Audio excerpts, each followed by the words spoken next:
olaba kakati n'ekirala ifris eyamba okukuuma ebiwandiiko bya bizinesi yo kuba biyinza okubulako biyinza okukwata omuliro naye kati wano ifris biba biri digitalized bannange nekola ntya okwewandiisa kyaku nnyo waludde dda okwewandiisa mu nkola ya ifris genda ku kibanja kya URA www.ura.go.ug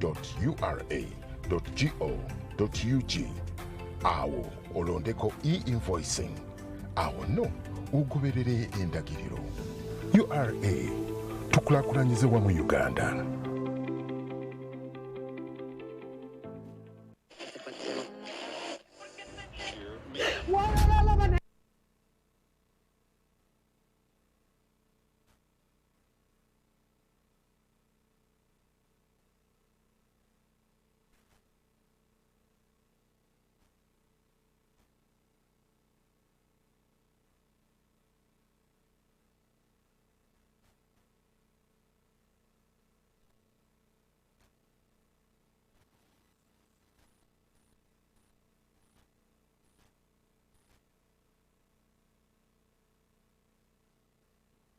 Will be in the government coffers. It's paid through VAT will be in the coffers if you ask for an e-receipt.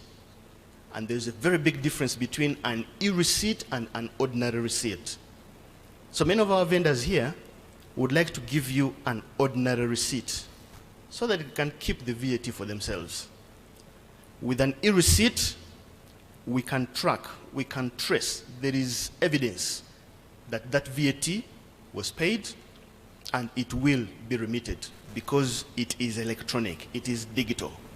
So this is the campaign.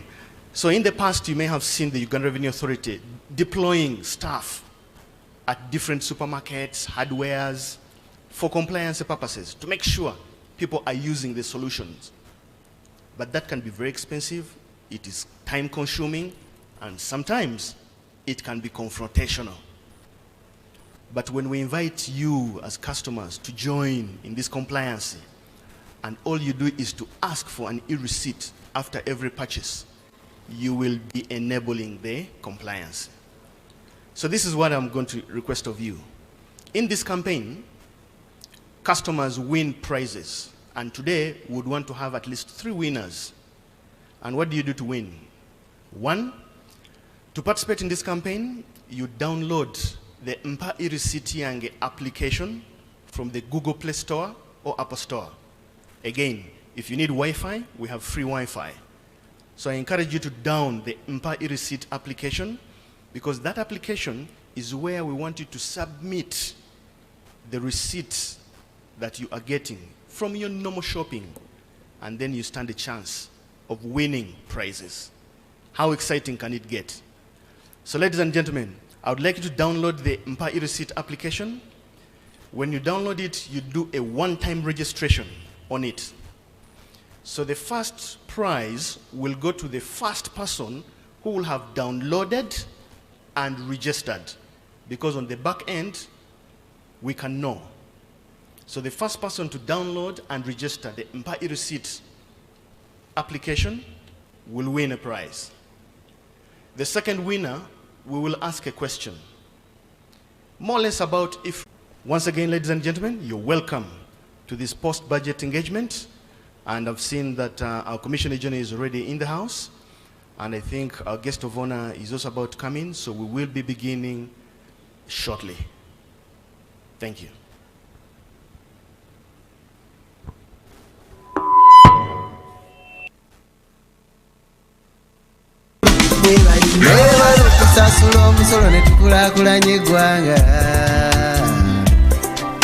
The children are going to school for free. Roads have been constructed. Ebyobulimi bitutumuse obutale webuli. Abakyala tebakyazaalira mu mbeera mbi ng'eyedda. We have electricity. Businesses are being supported. Uganda Airlines ekomyewo. I'm proud to be Ugandan. Celebrate you.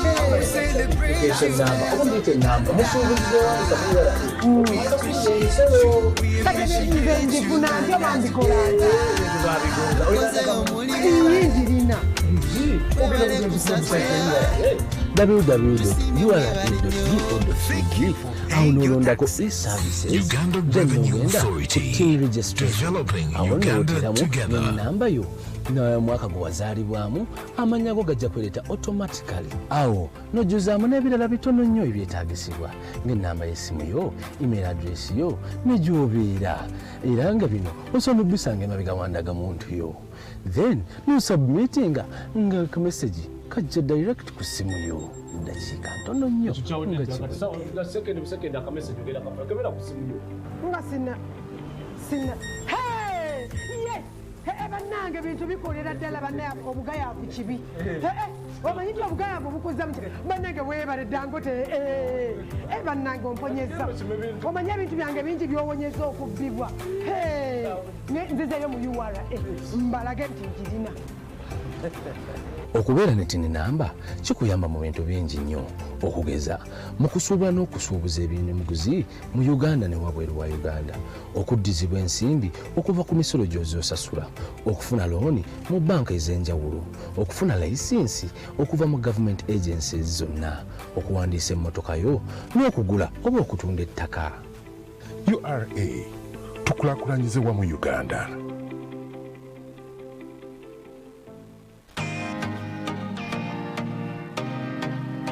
Download the Empower Receipt Yange app from the Google or iOS App Store or visit www.receiptyange.ura.go.ug to submit your e-receipt.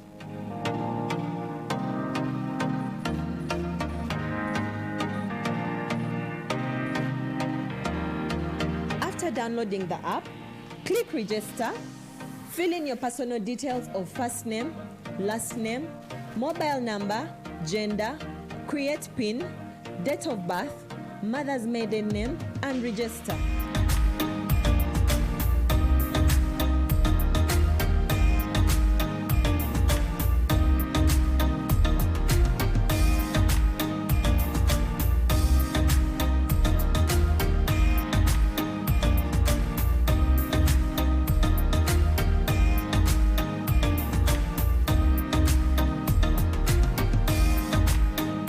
To a new screen for submitting a receipt. Punch in the fiscal document number or scan the QR code.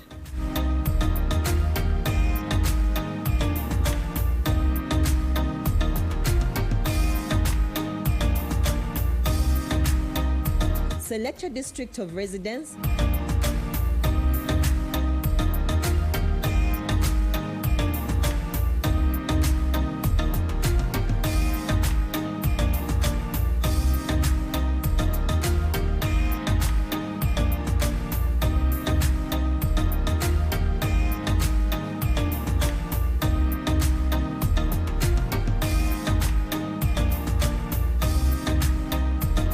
Click submit.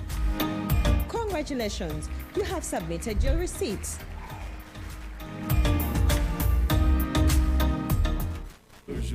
How to submit your e-receipt in 3 easy steps. Step 1. Go to your Google Play Store or Apple App Store to download the Empower e-receipt Yange app.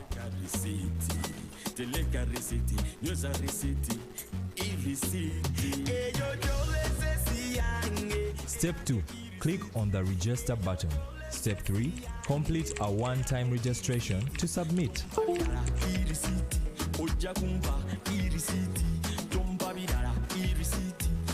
Developing Uganda together.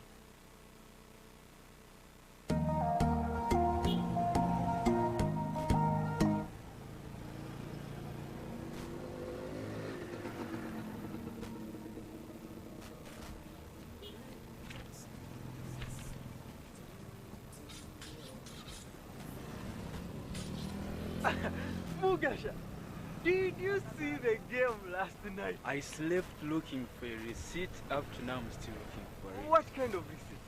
There is a certain receipt. I need to file my returns. I'm trying to find it. By the way, do you know these guys of URA asked for 3 million from me? Me, I paid 500,000 only. You mean you pay only 500,000? Yes. They asked for 3 million. Why am I being asked to pay more? I don't know. You must know. We have the same level of capital, same rent, same premises. We even meet the same expenses. Why am I being taxed more? I don't know. But for me, I sent my income and expenses via the URA website. So they are punishing me because I did not send that through the website. Mugisha, you know these things. You know the type of expenses we go through here. I know. But how will URA believe you if you don't write them down or keep records for your receipt as proof for your income and expenses for your butchery? Mugisha, you mean you write all these things down? Yes, I do. I write every detail. You see, the good, the amount, and the person involved. But where do you get the time to write all this? Immediately the transaction is done, or at the end of the day. But at minimum, I must know the income and expenses for each day. Otherwise, it is very easy to forget or confuse. So, this is how your tax is being reduced? Actually, it automatically shows me the tax I have to pay, without reducing my business capital. It also helps me not mix my business money with the money I get from the garden. Aha.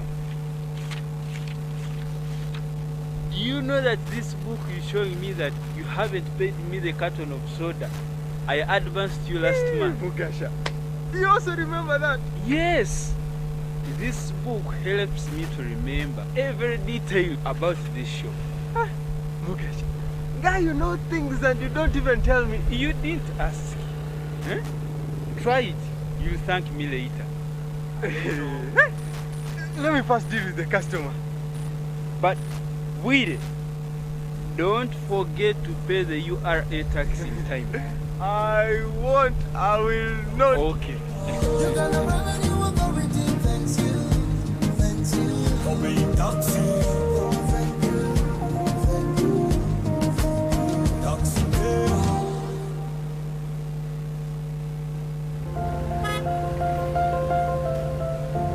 Capo, you seem to be in a hurry. Where are you going to? I'm gonna pay URA a visit.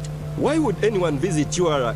Of all places? To know more about the Kakasa business solutions, namely digital tracking solution, the voluntary disclosure program, and electronic fiscal receipting and invoicing solution, which have turned my business around.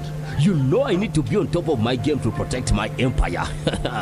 If you know, you know. I too need to know what Capo knows.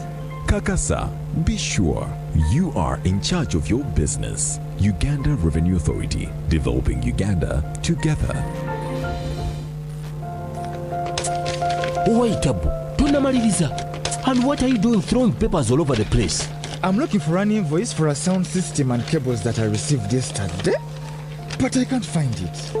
You know there is a way of keeping all this in one place and available to you as and when you need it. I really wish there was one, because the way these invoices grow legs and disappear.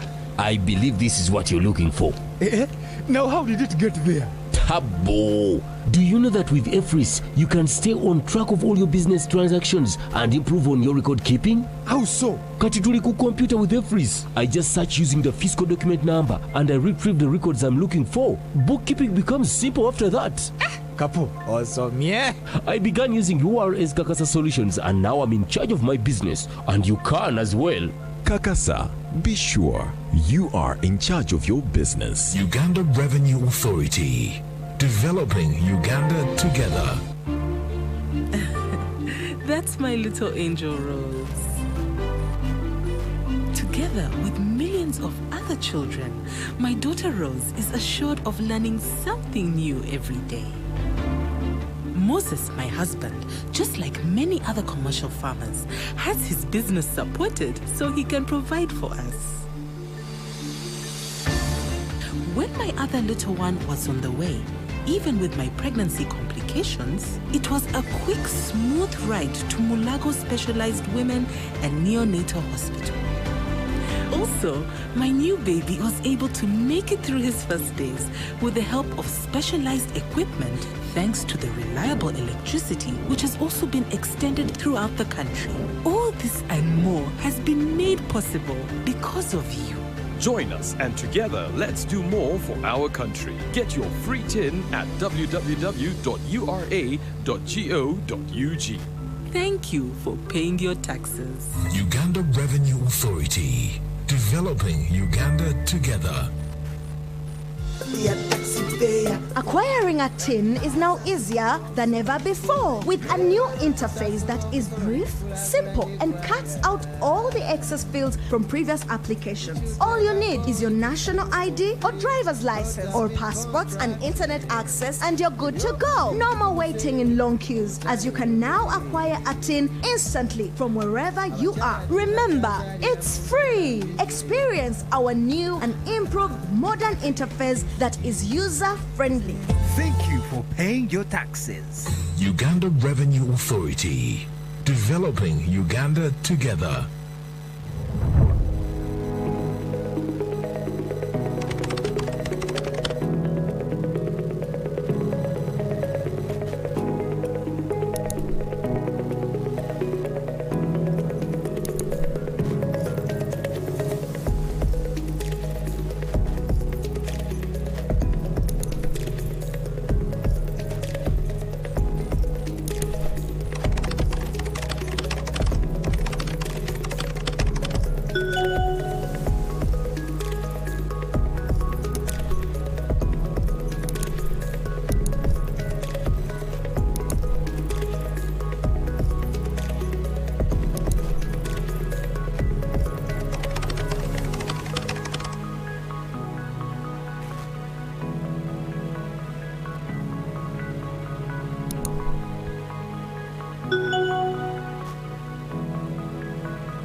Uganda Revenue Authority, developing Uganda together.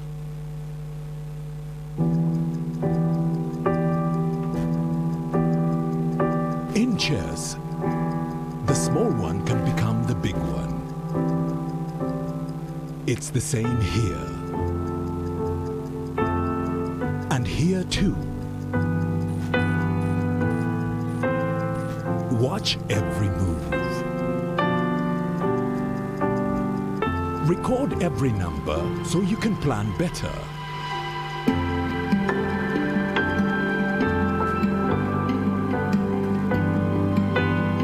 No matter the size of your dream, tomorrow's success belongs to those who keep today's records clean.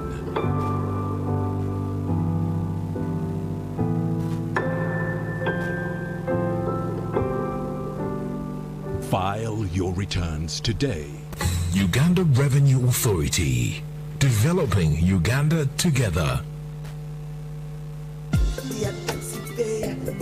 The Ministry of Finance, Planning and Economic Development, Uganda Revenue Authority and partners invite you to the Post-Budget Breakfast Conference to take place on 20th June 2023 at Hotel Africana, Kampala from 8 a.m. to 1 p.m. We shall thereafter hold other regional engagements on the 22nd June 2023 in Soroti, Kabale, Arua, Kasese, and Lira, under the theme Full Monetization of the Ugandan Economy through Commercial Agriculture, Industrialization, Expanding and Broadening Services, Digital Transformation, and Market Access. Join us live on NBS and all our social media platforms. #KnowYourBudget23. Uganda Revenue Authority, developing Uganda together.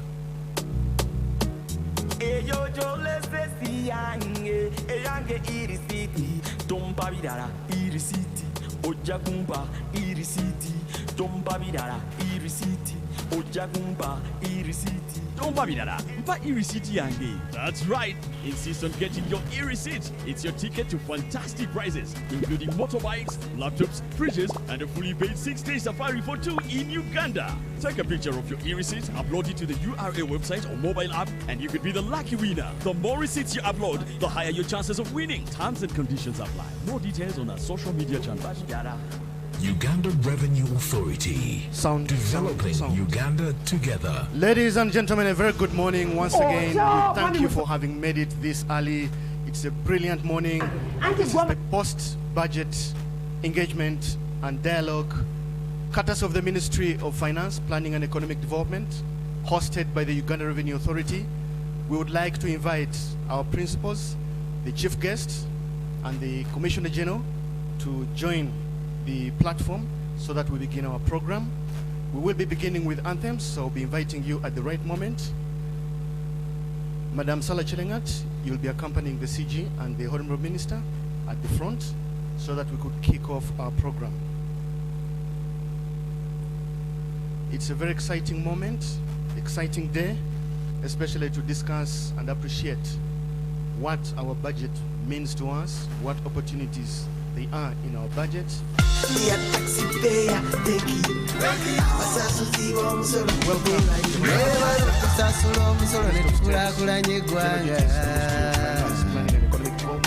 The children are going to school for free.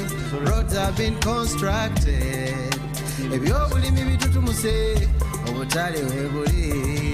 This event is powered by the partners. Businesses are being supported. Uganda Airlines I'm proud of the Advocates Coalition for Development. Celebrate you. Oh, we celebrate you. We appreciate you. We appreciate you. Uganda together.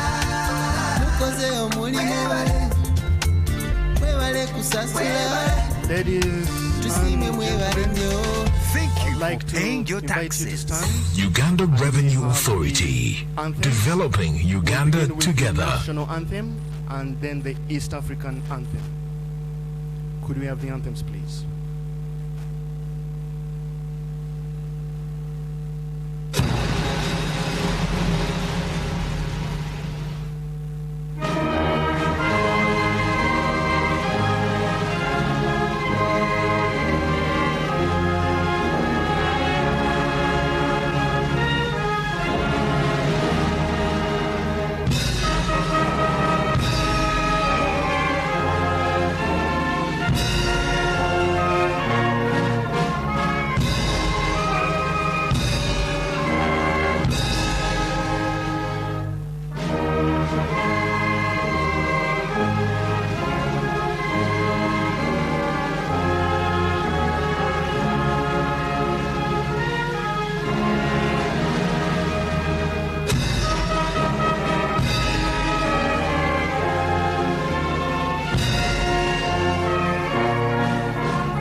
Afrika Mashariki, tuwezeshe kuishi kwa amani, tutimize na malengo yetu. Jumuiya yetu sote tuilinde, tuajibike, tuimarike. Umoja wetu ni nguzo yetu, idumu jumuiya yetu. uzalendo pia mshikamano viwe msingi wa umoja wetu, na tulinde uhuru na amani, mila zetu na desturi zetu. Jumuiya yetu sote tuilinde, tuajibike, tuimarike. Umoja wetu ni nguzo yetu, idumu jumuiya yetu. Viwandani na hata mashambani, tufanye kazi sote kwa makini, tujitoe kwa hali na mali, tuijenge jumuiya bora. Jumuiya yetu sote tuilinde, tuajibike, tuimarike. Umoja wetu ni nguzo yetu, idumu jumuiya yetu.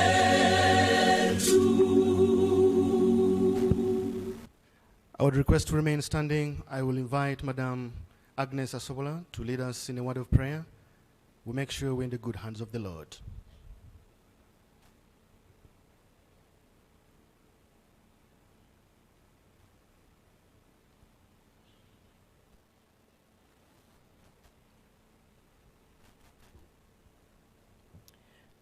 Let us pray. A merciful Father, our God, the creator of the heavens and the earth, the maker of all good things, we thank you this morning for bringing us from wherever we set out to come, that you brought us safely and gathered us in this place. We thank you for the gift of life.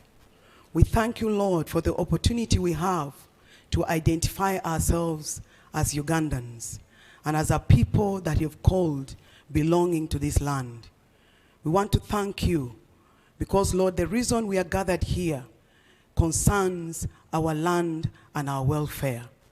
Lord, as we get into the engagement, the post-budget engagement, and the matters that will enhance revenue mobilization, to enable us, Lord, manage the affairs of this nation, we welcome your presence.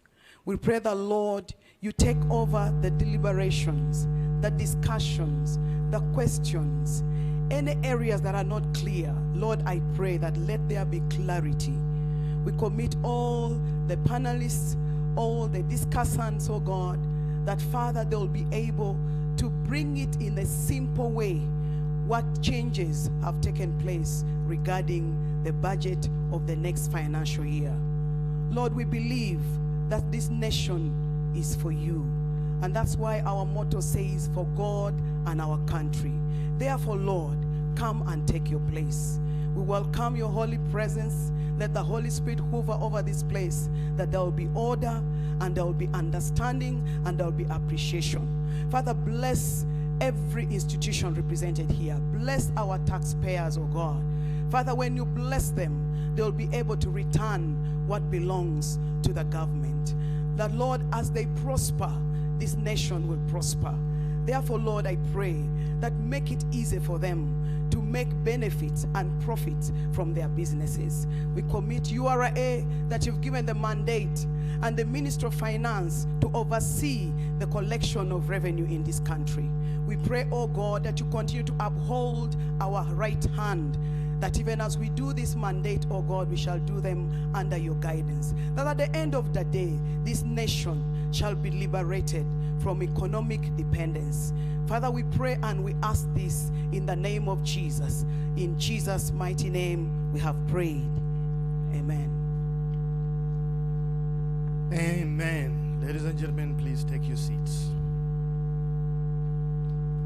Our guest of honor, the Honorable Minister of State, General Duties, Minister of Finance, Planning and Economic Development, the Honorable Henry Musasizi, the Commissioner General of the Uganda Revenue Authority, officials from the ministry, departments, and government agencies, the National Budget Month partners, political, religious, and cultural leaders, members of the civil society, business community, the senior management of the Uganda Revenue Authority and staff, members of the Fourth Estate, the media, distinguished guests, ladies and gentlemen, welcome to the Post-Budget Engagement and Dialogue 2023. Ladies and gentlemen, you have required the Uganda Revenue Authority to assess, to collect, to account for tax revenue, to finance our national budget and social welfare. And when we do that at the Uganda Revenue Authority, many do not know that we put together everything that has been collected and we submit it to our supervisors, the ministry and the legislators. There is where the appropriation starts.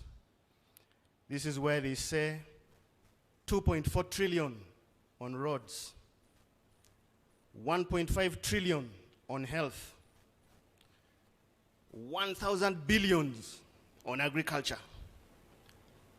And then we get to experience and feel the budget.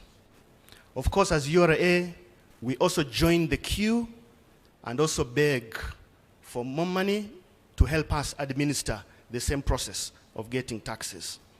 But when we are collecting taxes, usually taxpayers ask us, what are the taxes doing?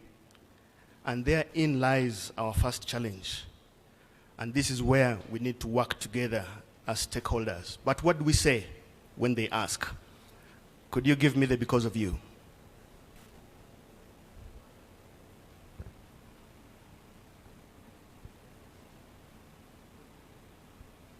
When the taxpayer asks, we say,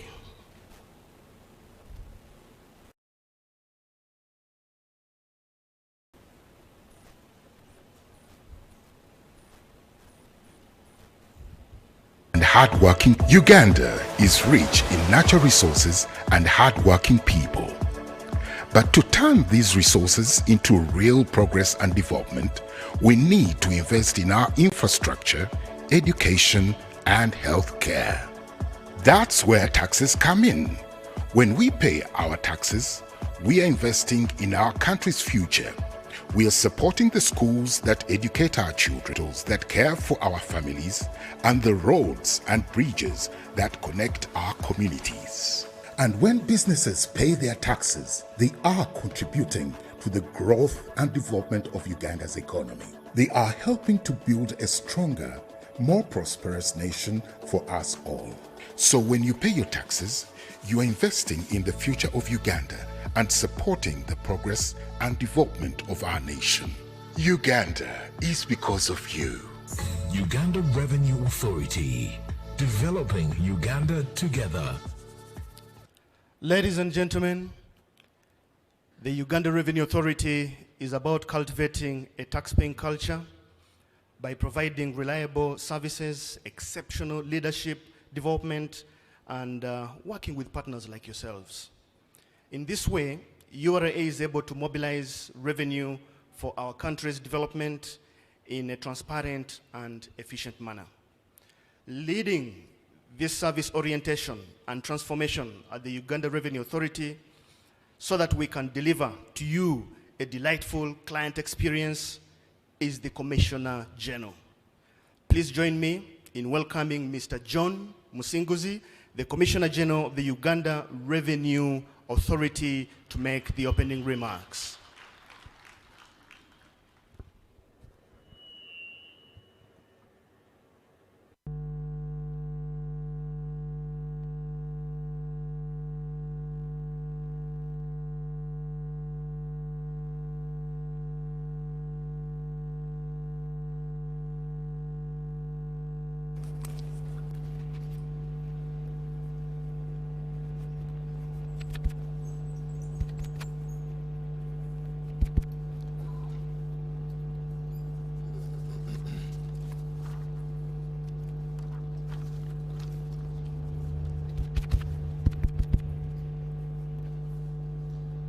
Our guest of honor today, the Honorable Minister of Finance, Planning and Economic Development, represented by the Honorable Minister of State for General Duties, Honorable Henry Musasizi, the representative of the Permanent Secretary, Secretary to the Treasury,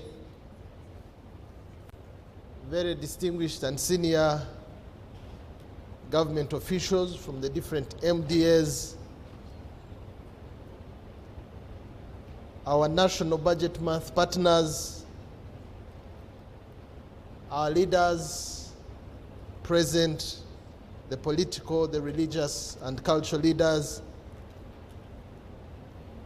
our partners and members of the civil society organizations present, our very valued and distinguished taxpayers from the various sects of the business community present here, the staff of Uganda Revenue Authority present, members of the media, distinguished guests, ladies and gentlemen, I'm extremely honored and humbled to be here this morning. I've already been introduced. John Msinguzi is my name, and I serve as the Commissioner General of Uganda Revenue Authority. Dear fellow citizens, I take this opportunity to greet you all and to thank you for honoring our invitation today. I'm extremely delighted that you have found time amidst your busy schedules and you have responded positively to our invite so that we can have an opportunity to discuss and understand the opportunities and responsibilities that are in the new budget for the financial year 2023 and 2024. Last week, the Honorable Minister of Finance, Planning and Economic Development unveiled a 52.7 trillion national budget, out of which 29.7 trillion is to come from domestic revenues. 27.4 trillion will come from taxes, and 2.3 trillion will come from non-tax revenues. And of course, the rest will come from other sources, as you may have listened during the budget speech. Therefore, this presents us with an opportunity as citizens of this nation, as all economic players, to contribute 29.7 trillion shillings, which is about 56% of the national budget. Comparing this with our contribution in the current financial year, which is expected to be 25.5 trillion, we expected to grow our revenue, domestic revenues, by 4.2 trillion. And believe me, this is quite a significant jump from 25.5 to 29.7. But looking at the support and the sacrifice that our valued taxpayers have been making over the years, we are confident that we will be able to achieve this high jump. In the last 3 financial years consecutively, revenue has been growing by between 12 and 15%. And this is commendable. But in absolute numbers, the growth has been about 2.5 trillion shillings. But this year, we have an opportunity to double this and increase our revenue by 4.2 trillion. Now, as you all know, Uganda Revenue Authority has been entrusted with this mandate of collecting sufficient revenue for our national development and reducing our dependence on borrowing and external help. And maybe the timing of this financial year, more than ever before, is that we need to work together to rise to this mandate and collect enough revenues that will sustain our nation. It is therefore important that early in the beginning of the new financial year, we start the engagements. We are when we shall fully attain our economic sovereignty as a nation. So we have this ambitious target. We believe it's realistic. In terms of tax to GDP, we are around 13.5%. But with these projected numbers of 29.7, we will be at about 14.6 at the end of the financial year 23-24. Even that would be below the average of Sub-Sahara Africa, which now stands at 16%. Furthermore, it is below the percentage that can launch any nation into development, real development, which is estimated to be at least 18% of the tax to GDP. Therefore, ladies and gentlemen, the journey ahead of us is a steep one, but we have our full confidence in you, and we also have dedicated ourselves to measure up to the task, and hence the need for this engagement. How can we work together? How can we do business unusual to achieve this? You will all agree with me that the Honorable Minister of Finance last week, when he was announcing and reading the budget speech, there were no new tax increases and tax rates. And this has been so for the last 3 years. Government has deliberately restrained from increasing the tax rates so as to facilitate businesses to recover from the impact of COVID-19. Therefore, the only way to go about this is by expanding our tax base, by reaching the untaxed and the undertaxed and bringing them onto our tax register so that everyone can contribute towards our national development. And therefore, I would like to take this moment to assure our dear valued taxpayers that you should not worry about additional load. Already what you're bearing is significant, and we appreciate that. Instead, we will request that working with you, we will expand the tax base and bring forth more people and more businesses that hitherto have not been contributing or have been under-contributing. Therefore, as the Uganda Revenue Authority, we have already marked out a number of initiatives that we'll focus on in order to increase our tax base and in order to distribute the tax burden across a bigger section of our society. And number one initiative in this effort will be to strengthen our tax registration programs. And this is possible because there's a lot of information and data available which can help us know who is playing which role in the economy, so that everybody who has an economic activity significant enough to make business profit should also contribute towards the economic development of the country.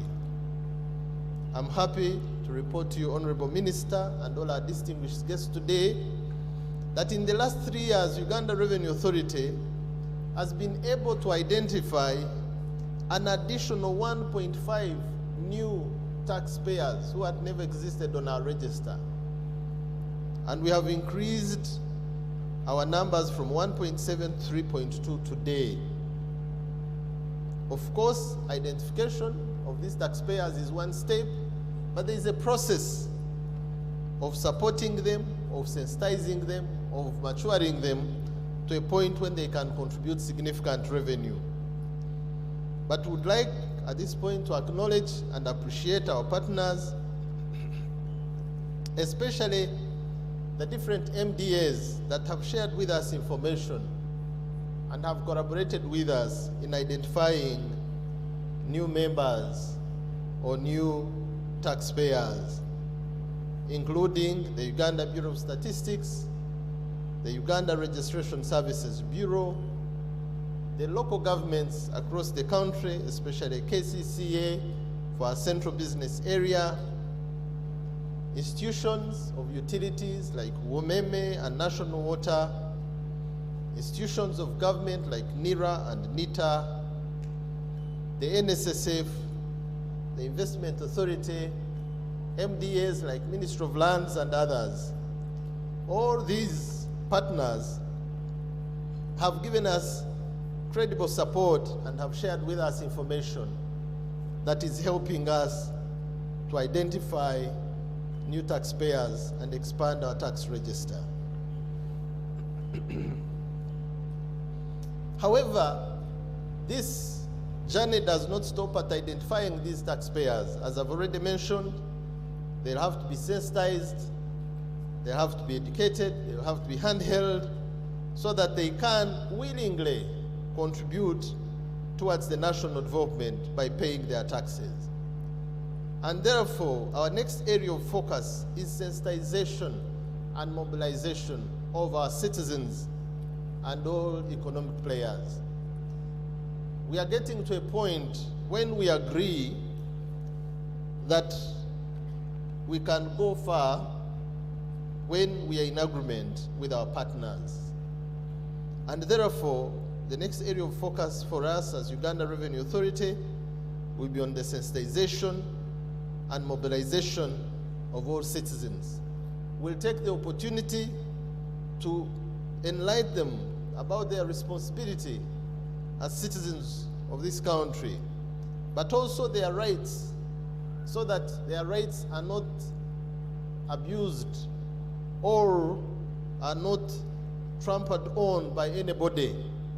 They should be able to know what their obligations are as well as their rights, and have a balanced view of the whole equation. Therefore, in the new financial year, our focus will be on engagement with all stakeholders, and this is just the beginning. We appreciate all our partners who have supported this initiative. We have launched and we will not stop. We'll continue engaging, sensitizing, mobilizing, because we have discovered that we are able to go so far when we agree. Number two, we are going to, still using technology, we are going to focus on improving our services and improving our customer experience so that paying taxes becomes an enjoyable activity. That is if it can, because truth be told, parting with some money for taxes is a bit of a sacrifice. But I believe this sacrifice can be done joyfully when there is proper engagement and when you understand the value of the taxes that you pay and how you benefit from that arrangement. So we are going to focus on this, Honorable Minister, and we are going to use technology to improve the experiences of our taxpayers. By way of an example, many years ago, Uganda Revenue Authority started filing and payment of taxes online, meaning that you do not actually have to walk to our offices for you to file or pay your return. From the comfort of your office, you can do that. Even at midnight, you can make a transaction from your bank account to the national hash. You can pay your taxes. You can follow the prompt on that code, and then it will guide you. Then you can specify the amount of tax you're paying and which tax head you're paying until when you say pay, and then money will move from your digital, from your mobile phone, mobile money account to the national coffers, and you receive confirmation and appreciation for paying your taxes. We have simplified the registration process of being a taxpayer. So many years you had to come to Uganda Revenue Authority, bring your documents, prove your citizenship, and then it takes a week. And then in the process of taking a week, someone says, I can do it faster for you if you pay me something small. All that is gone. From your comfort, from your mobile phone, you can log on to our website and say, I want to register for tax, and then you'll get the prompt. We don't ask for much information. If you have your national ID and you key it in, it will give us all your bio data. What are your full names? When were you born? All that will be automatically loaded. And then we'll ask you a few more personal questions, just confirm it is you. And within a second, your TIN will be sent to you. I hope you saw that advert, and I will ask my team again to play it at some point. You do not have to use somebody else's TIN for you to import your goods or for you to clear your vehicle or your border.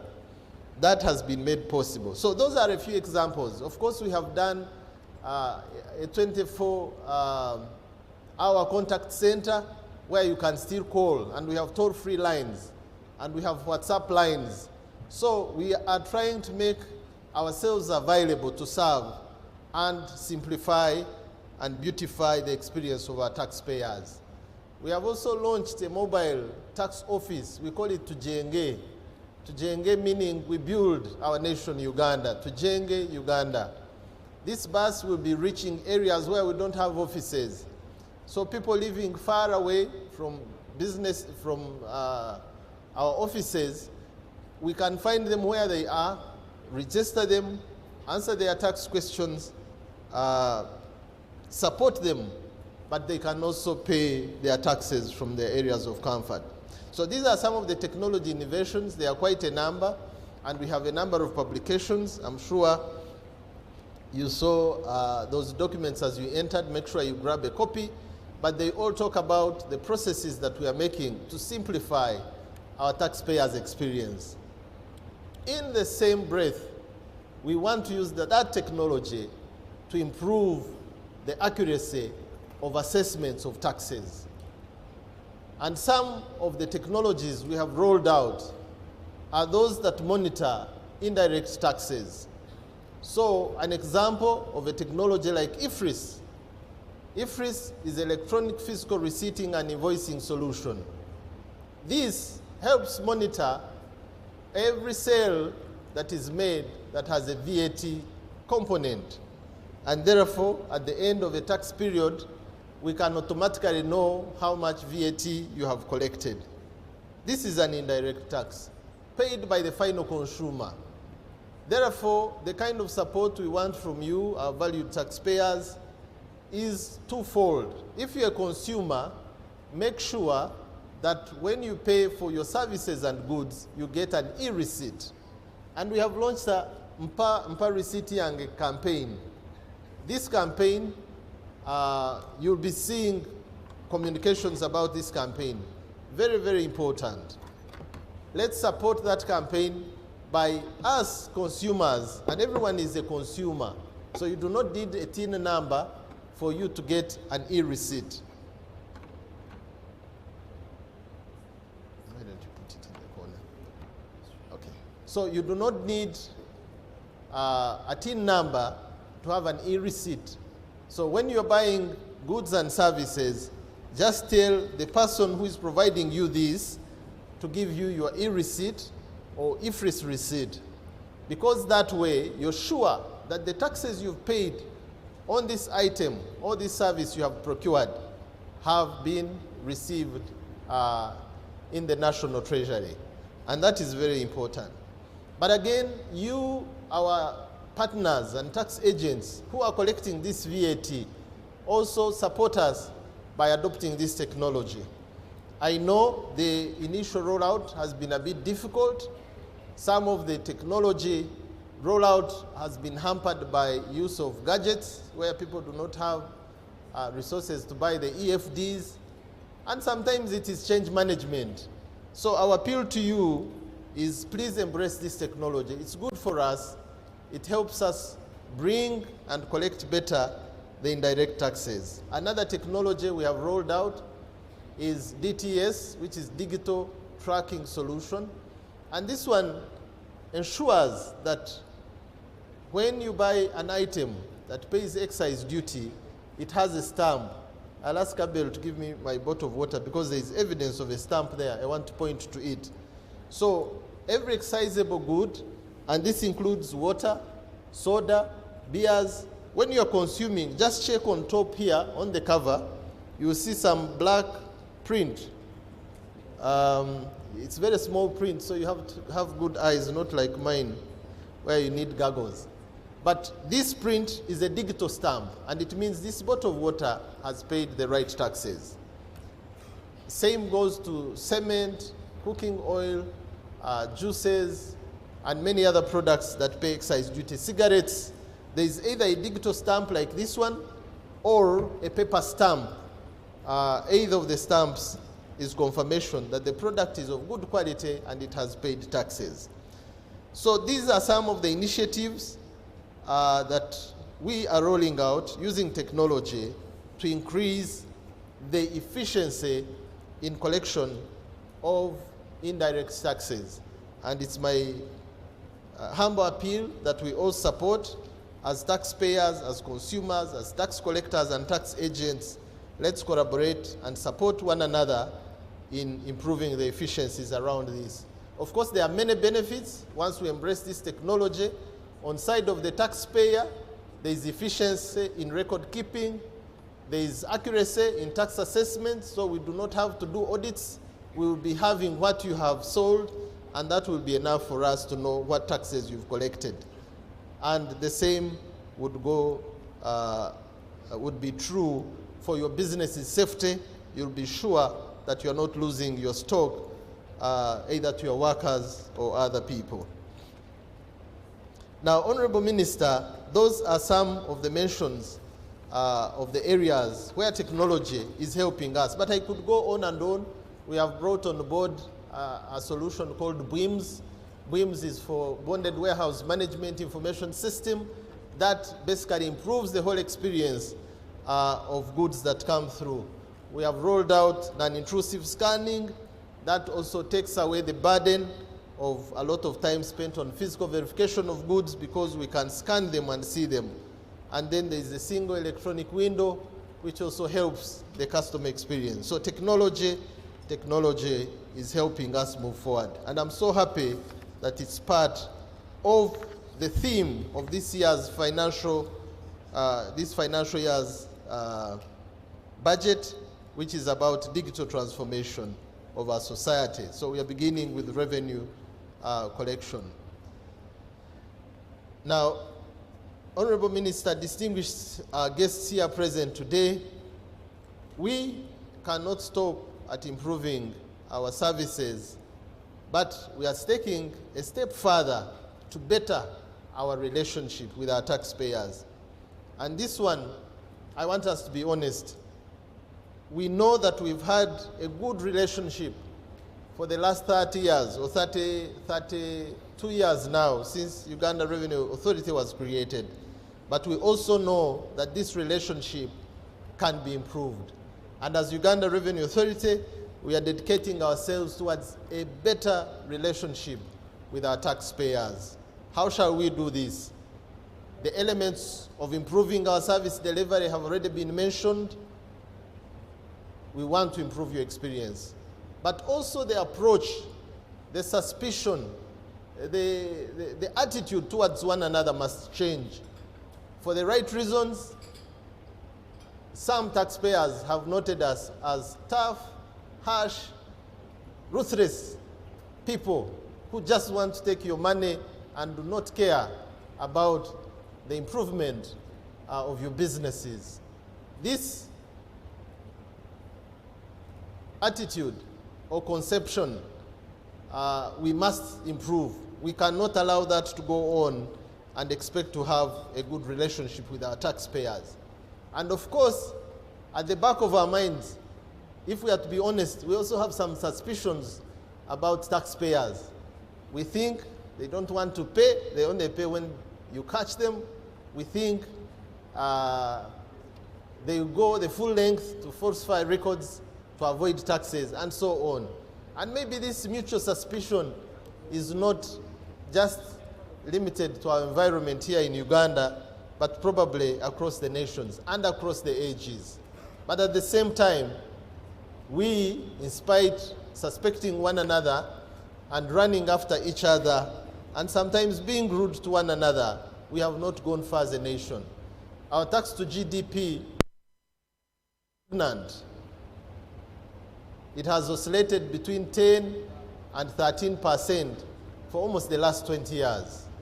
Therefore, it is a time to rethink on how we can do things differently. And one of the things we are ready to do differently, Honorable Minister, is to engage with our taxpayers, is to reduce on the language and actions that do not please them, like agency notices that sometimes take away their money when they don't expect them, like sealing their premises, and so on and so forth. We are not going to suspend the laws that give us that mandate, but we want to use that mandate when we have tried all other options and failed to achieve progress. And therefore, that can be a reserve for just a few who do not want to comply. I want us to meet midway. We will improve in our actions towards you. We will engage, we will listen, but I also want to appeal to you this morning, that meet us halfway. Excuse me.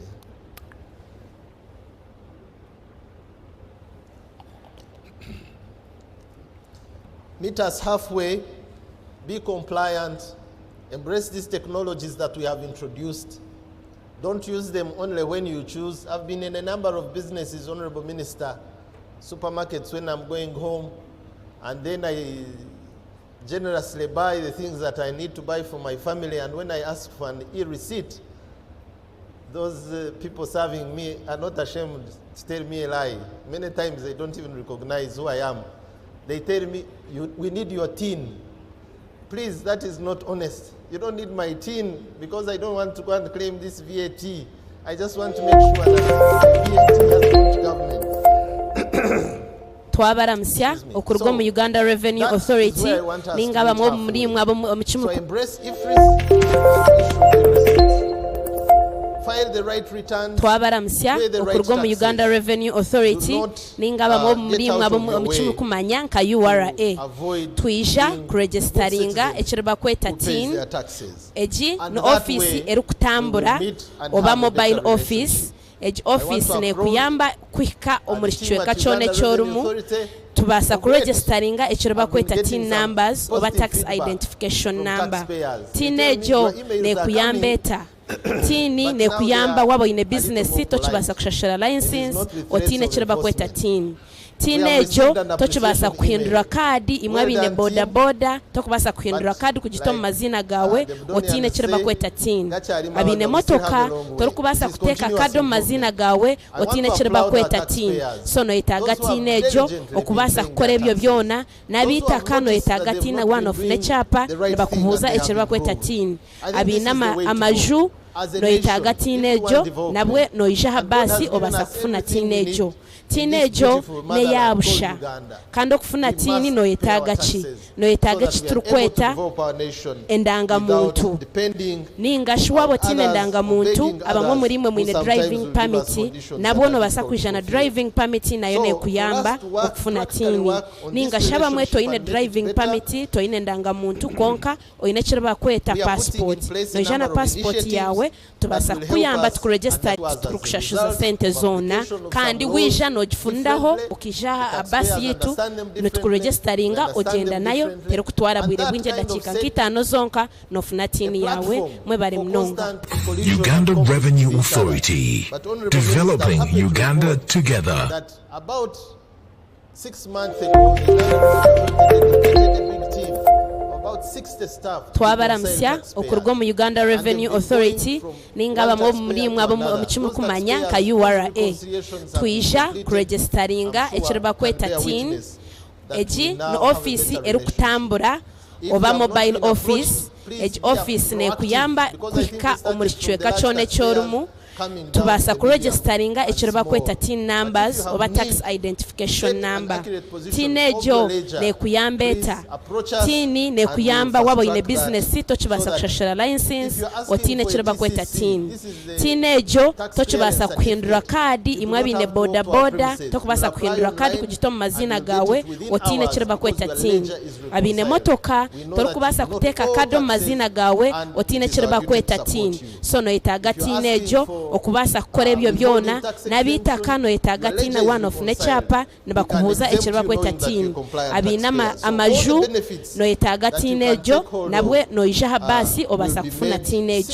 tinejo ne yabusha kandi okufuna tini no etaga chi no etaga kiturukweta endangamuntu ninga shwabo tine endangamuntu abamwe murimwe mwine driving permit nabo no basa kwijana driving permit nayo ne kuyamba okufuna tini ninga shaba mwe toine driving permit toine endangamuntu konka oine kiraba kweta passport no jana passport yawe tubasa kuyamba tukuregisteringa ofuna tini okujifuna ne yabusha torukushashura sente zona no yija nendangamuntu yawe yonka ningashi na driving permit ningashi wotine byo konko ine passport no yija nebyo byonka obasa kufuna tini tukushashuza sente zona kandi wija no gifundaho ukija abasi yetu no tukuregisteringa ogenda nayo tero kutwara bwire bwinje dakika nk'itano zonka no funa tini yawe mwe bari mnonga. Uganda Revenue Authority, developing Uganda together. We will have a very balanced and very professional panel to discuss with you.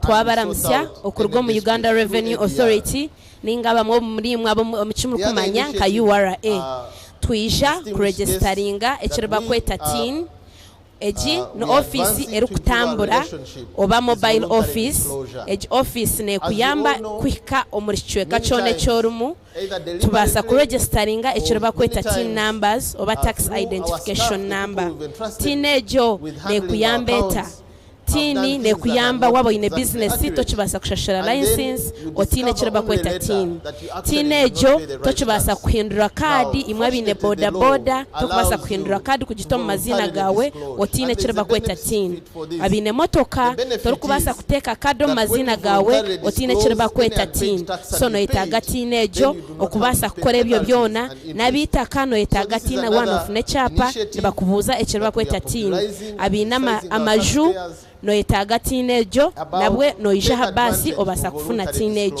tinejo ne yabusha kandi okufuna tini no etaga chi no etaga kiturukweta endangamuntu ninga shwabo tine ndangamuntu abamwe murimwe mwine driving permit nabo no basa kwijana driving permit nayo ne kuyamba okufuna tini ninga shaba mwe toine driving permit toine ndangamuntu konka oine kiraba kweta passport no jana passport yawe tubasa kuyamba tukuregisteringa ofuna tini okujifuna ne ya join the network of more than 120 nations and tax administrations that can share information about financial flows.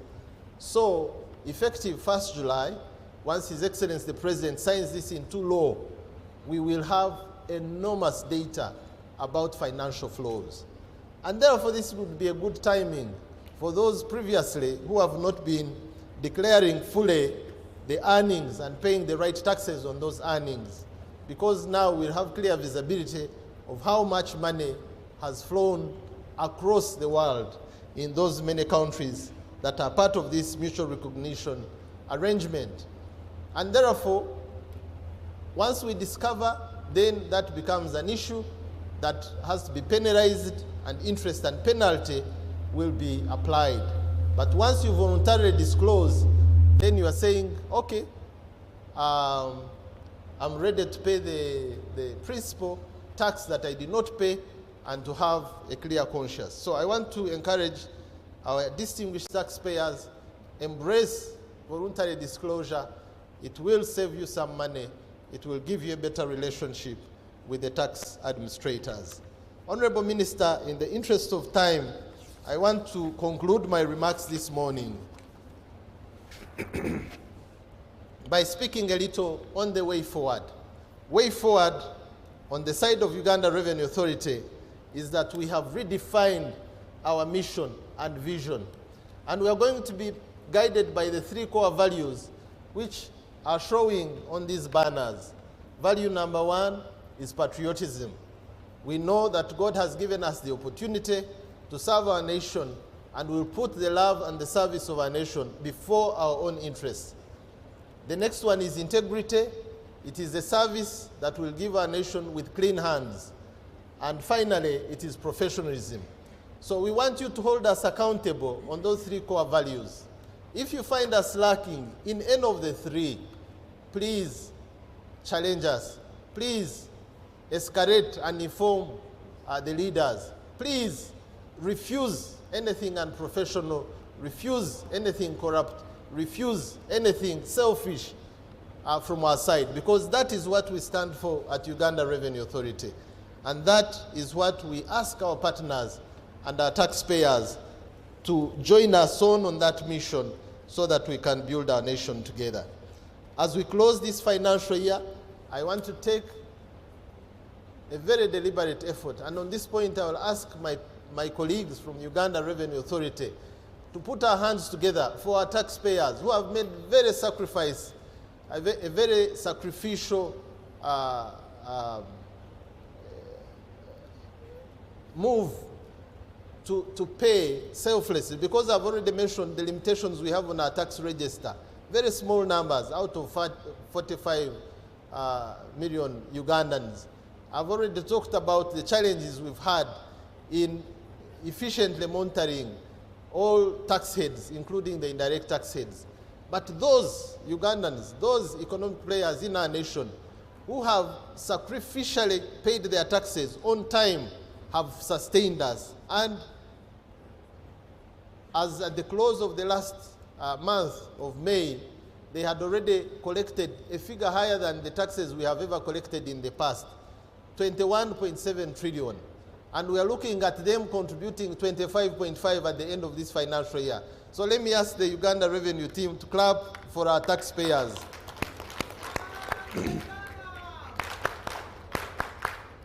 Yongeza?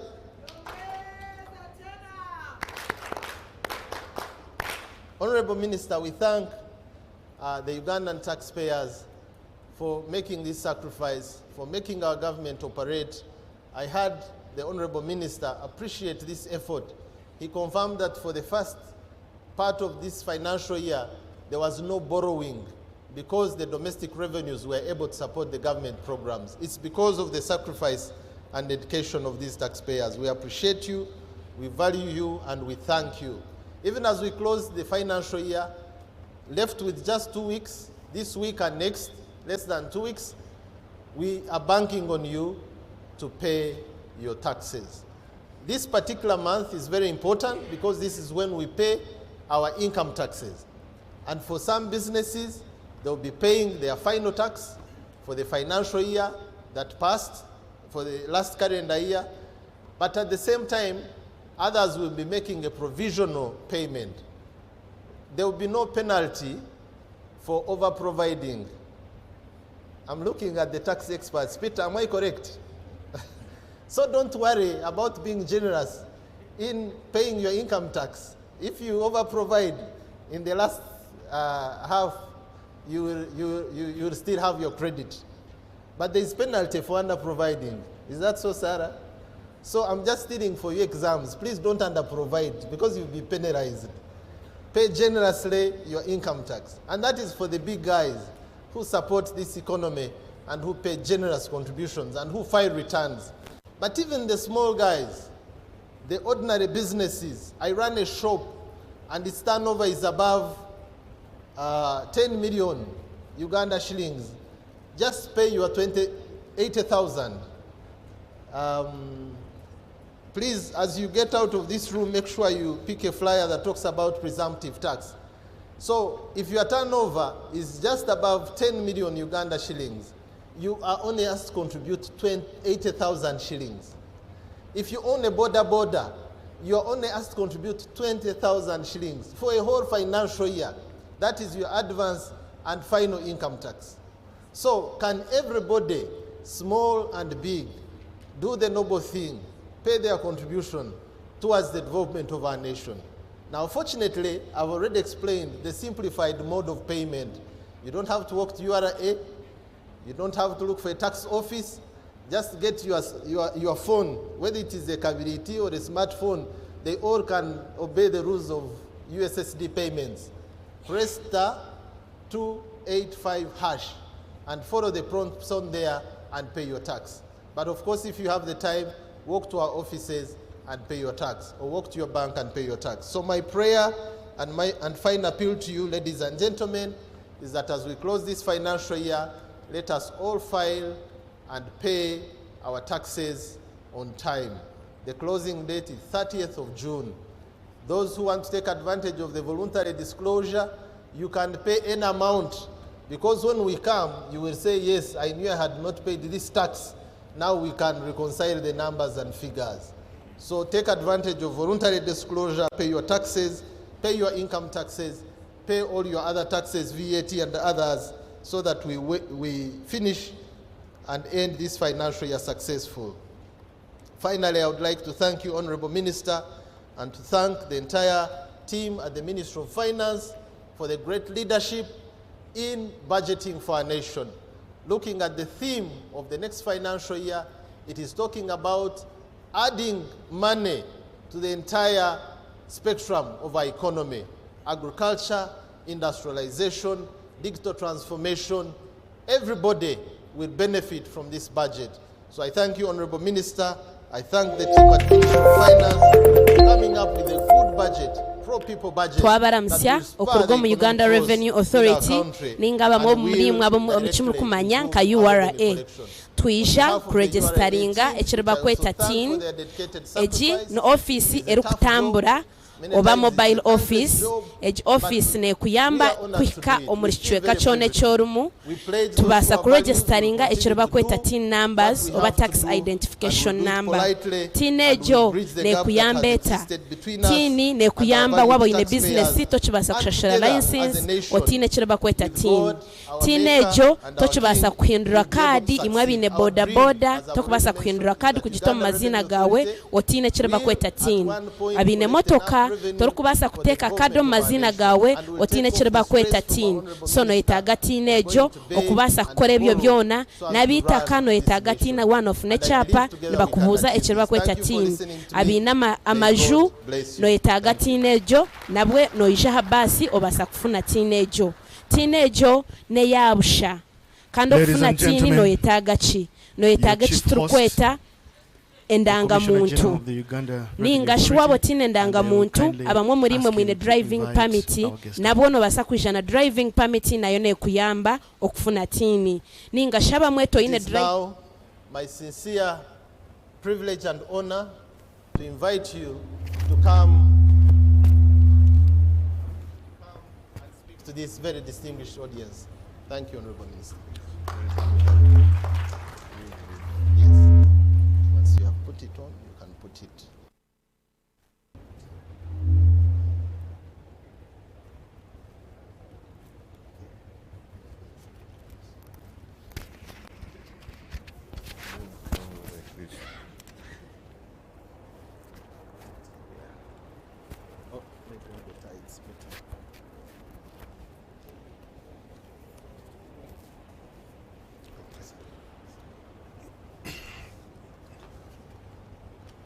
Thank you so much,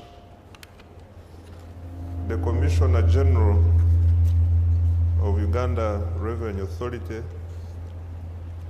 my good friend Honorable Sereko Muhammad, the MP for Kampala Central. I'm happy to see you here. You can stand up for recognition.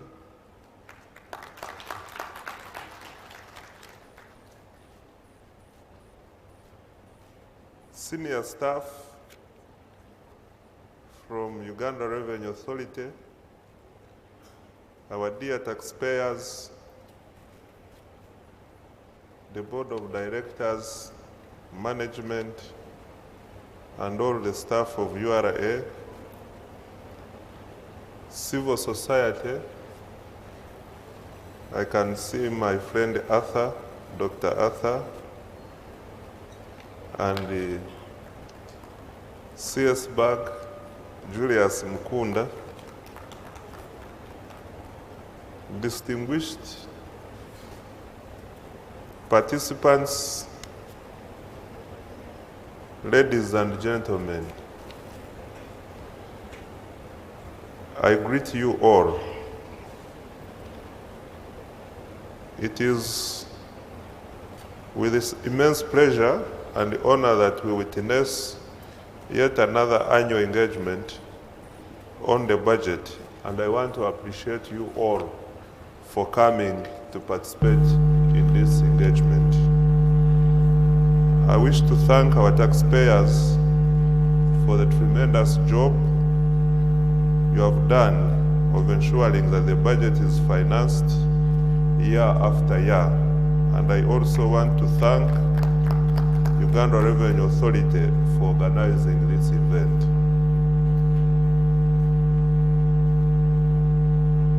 As you are aware, the theme of this year's budget engagement is full monetization of Uganda's economy through agriculture, industrialization, expanding and broadening services, digital transformation, and market access.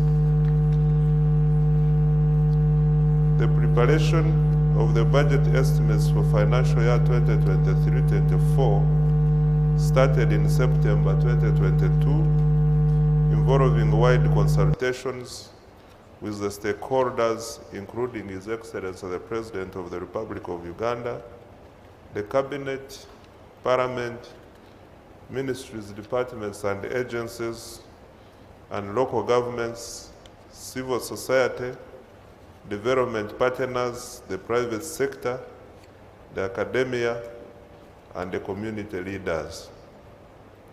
This indicates an all-inclusive budget involving stakeholders responsible for making critical economic decisions in this country. Ladies and gentlemen, the goal of the budget for financial year 2023-2024 and over the medium term is to accelerate inclusive and green socio-economic transformation by redirecting resources towards supporting and sustaining economic recovery, jobs, and wealth creation. The budget for the next financial year 2023-2024 presents a set of strategic choices and the government's commitment to improve the productivity and competitiveness of enterprises, and most importantly, wealth creation and jobs for ordinary Ugandans. Consequently, in upholding its commitment to attain our cherished goal of the middle income status for the country, the government has made targeted interventions geared towards inclusive growth and social economic transformation. In relation to the above, a number of key initiatives have been prioritized by government as follows. 1, effective implementation of the parish development model to lift more Ugandans out of the subsistence economy. Number 2, upgrading of our transport infrastructure by beginning the standard gauge railway construction and maintenance of roads. For the interest of the people of Kampala, we want to implement a project worth $600 million to work on various roads within the Greater Kampala metropolitan area. And after here, I'm going to meet the Committee of National Economy to finalize the process of acquiring this funding.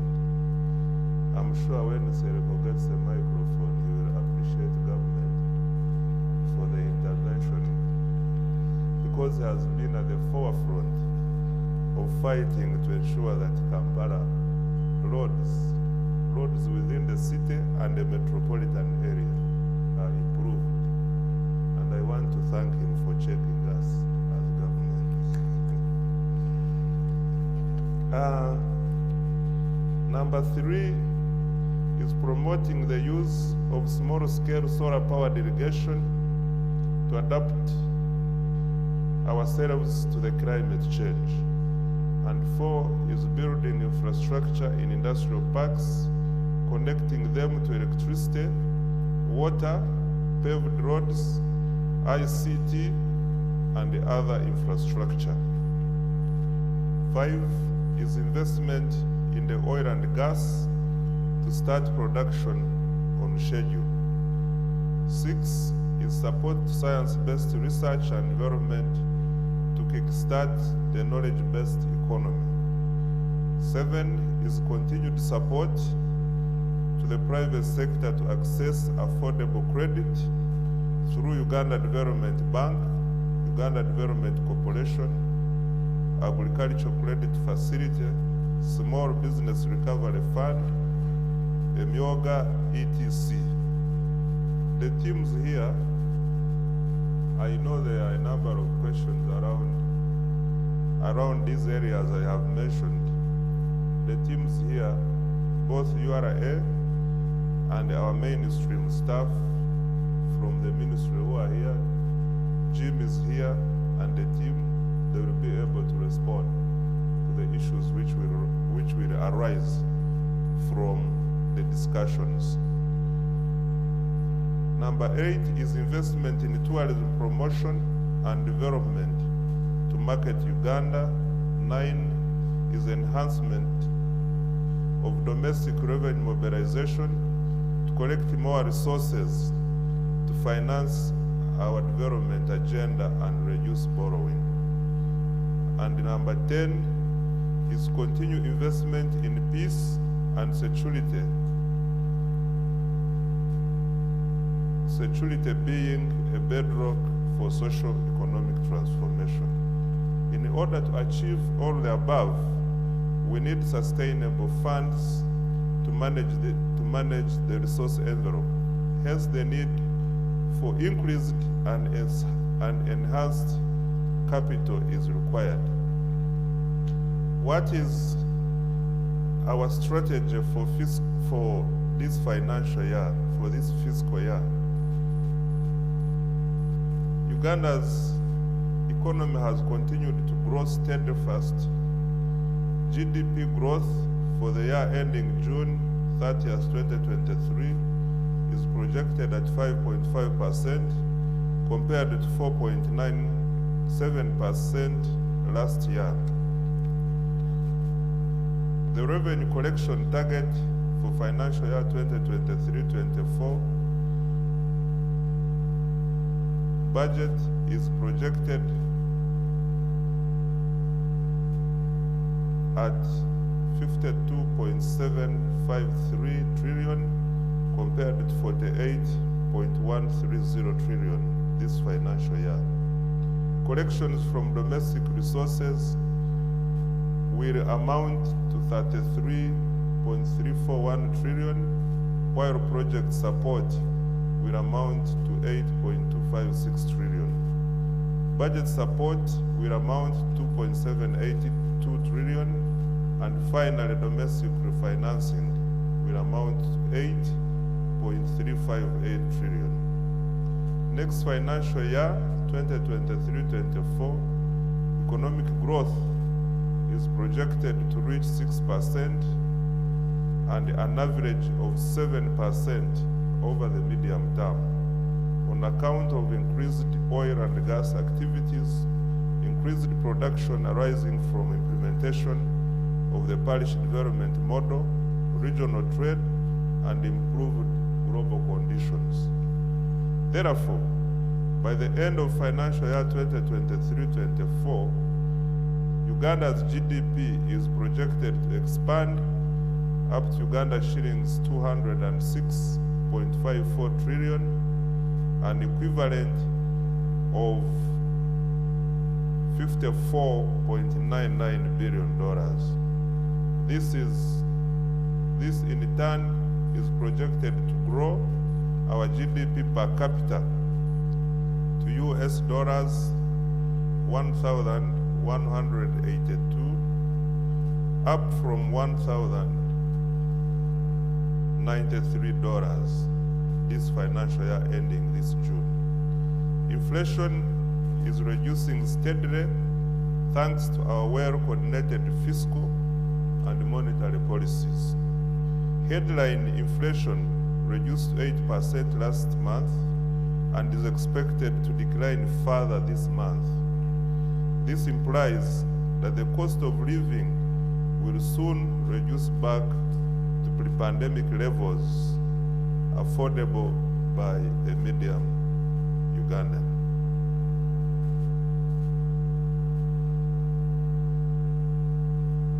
The Ministry of Finance, working closely with relevant stakeholders, puts emphasis on coordinating what has been popularized as the National Budget Month. Since 2018, the government of Uganda has been partnering with civil society organizations through the National Budget Month activities to popularize and promote access to information on the budget and obtain feedback from the citizens. This is done through physical engagements, virtual media engagements, and corporate social responsibility activities. In other words, why we are here this morning is to create awareness about what is in the national budget for next financial year, broken down into what our population can easily understand. We engage a number of stakeholders on various areas of focus, and today our keynote address, which the Commissioner General made, focused on revenue collection, particularly through taxes. And the objective here is to achieve the goal of URA working with the population in developing this country together. And it can only be done when URA gets closer to the taxpayers in terms of building relationships, in terms of providing support, and in terms of engagements in the areas where the taxpayers would wish to appreciate and understand more. Therefore, I call upon you, fellow countrymen and women, to participate in and support the budget month activities. In this respect, I wish to bring to your attention the objectives of the National Budget Month as follows. 1 is increased public ownership of the national budget and participation in the government programs by increasing the involvement and awareness of the budget activities and initiatives. 2 is equip Ugandans with knowledge and information on the budget and how to effectively monitor budget execution at all levels of government. 3 is to identify weaknesses and reforms based on evidence needed to improve implementation. 4 is improve allocations of resources for better provision of public services while limiting corruption and wasteful spending. 5 is enhance transparency and accountability in the mobilization, allocation, and utilization of public resources. And 6 is increase the level of public awareness about their tax obligations to facilitate voluntary compliance. The above initiatives have enabled the government to interact with citizens on the budget-related matters, and it is through these initiatives that the government has achieved the following. 1, improved transparency and accountability for public resources to improve public image and trust in government. 2, improved the participation of the citizens in the budget process and government programs. 3, improved collaboration amongst government agencies in demonstrating accountability for public resources. And 4, this is the opportunity to discuss the budget will be extended across regions and the country, and I encourage citizens to participate in the meetings that we have organized. On Thursday, 22nd June 2023, we have organized meetings in Kasese District, Soroti, Arua, Lira, and Kabale. Those who may not be able to attend in person can join the discussions across the local radios and TV stations that will broadcast. Before I conclude, let me make the following comments. 1, I want to appreciate URA for the reforms they have been able to undertake over the years that have facilitated revenue collection.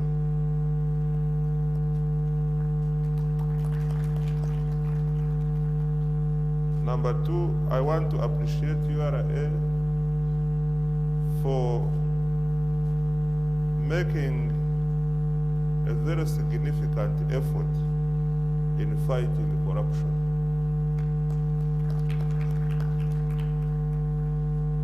At least now, the chap-chap, we no longer hear about chap-chap. At the border points and all other places where the taxes are collected. I want to appeal to Ugandans and taxpayers to join our effort in financing the budget using our own money by facilitating our effort in raising our tax to GDP ratio from where it has stagnated at about 13% to 18%, where we want to take it in the medium term. And I also want to emphasize what John Musimus, the Commissioner General, said that the taxes you pay facilitate government in providing public services to the people of Uganda. You don't pay us to eat, you pay us to give you services. And I'm sure when you move on a good road, you will realize why you are paying taxes.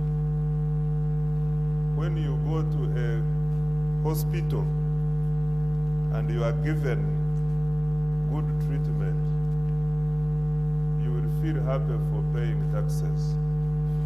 And many other public obligations the government undertakes, including security of people and property.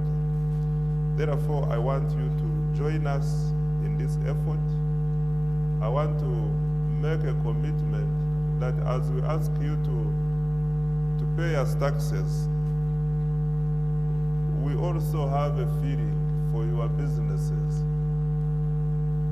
We should not tax you to the extent of your business struggling. And that is why in the last few years, when there was economic downturn because of the COVID pandemic, government has deliberately not introduced new taxes. There is something we have done on interest and penalties. Over the weekend, I met one of the large taxpayers in this country, and he told me that he's willing to pay the taxes, that the business community would be willing to pay the taxes. But sometimes I've asked John to confirm whether this is, whether he has also got the same concern, that sometimes the interest and the penalties exceed are more than 3 times the tax due. And the taxpayers would wish to pay the due taxes, and if the interest can be waived and the penalties and they go on the same, on a good page, they'll say he told me people would be willing to pay. But,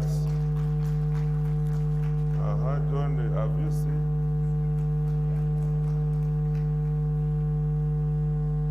You know, these people are in the boardrooms. For us, when we are not on these podiums, we take time to listen to people's concerns because we are politicians. We are voted by you. So that matter, I am going to discuss with John and the team at the ministry, and we see the solution we can make to help the taxpayers give us the taxes and at the same time continue with their businesses. With these remarks,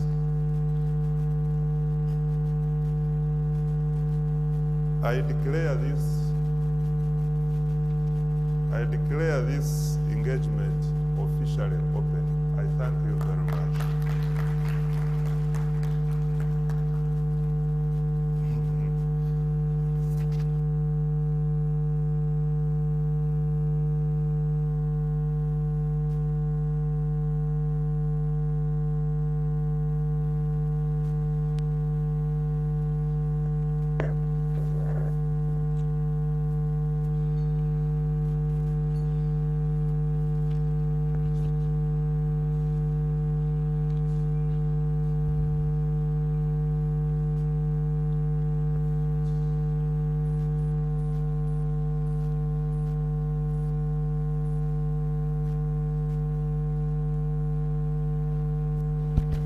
Honorable Minister, thank you so much for your great remarks, and thank you very much for officially opening this engagement. I just wanted to throw some small light and also to take this opportunity to appreciate you and appreciate the honorable members of Parliament. Among the tax bills that have just been passed by Parliament, which will be signed into law once the President signs, there is a bill that proposes to waive all penalty and interest accrued for all taxpayers who are willing to settle their arrears. Forgive me, that was a big oversight on my side. I should have mentioned this. And I want to encourage the taxpayers not even to wait for signing into law for them to start paying, because if you pay now and you pay a significant part of your principal, then when the new financial year begins, you'll just be getting the waiver. But that proposal is under Tax Procedure Code 40D. For those taxpayers willing to pay their tax arrears, the principal tax, the penalty and interest will be waived. And again, thank government, because this is the second time government is doing a waiver. You remember in 2020, at the beginning of COVID, again, government came up with a policy that waived all penalties and interest. Unfortunately, there was no tying of a condition for people to pay. So a number of non-compliant benefited, but they did not settle their tax arrears. Now this one is a better version of the waiver. Only those willing to pay will benefit. So dear taxpayers, come and pay your principal even today, and the waiver will be granted once this becomes law. Thank you very much, Honorable Minister, for the challenge.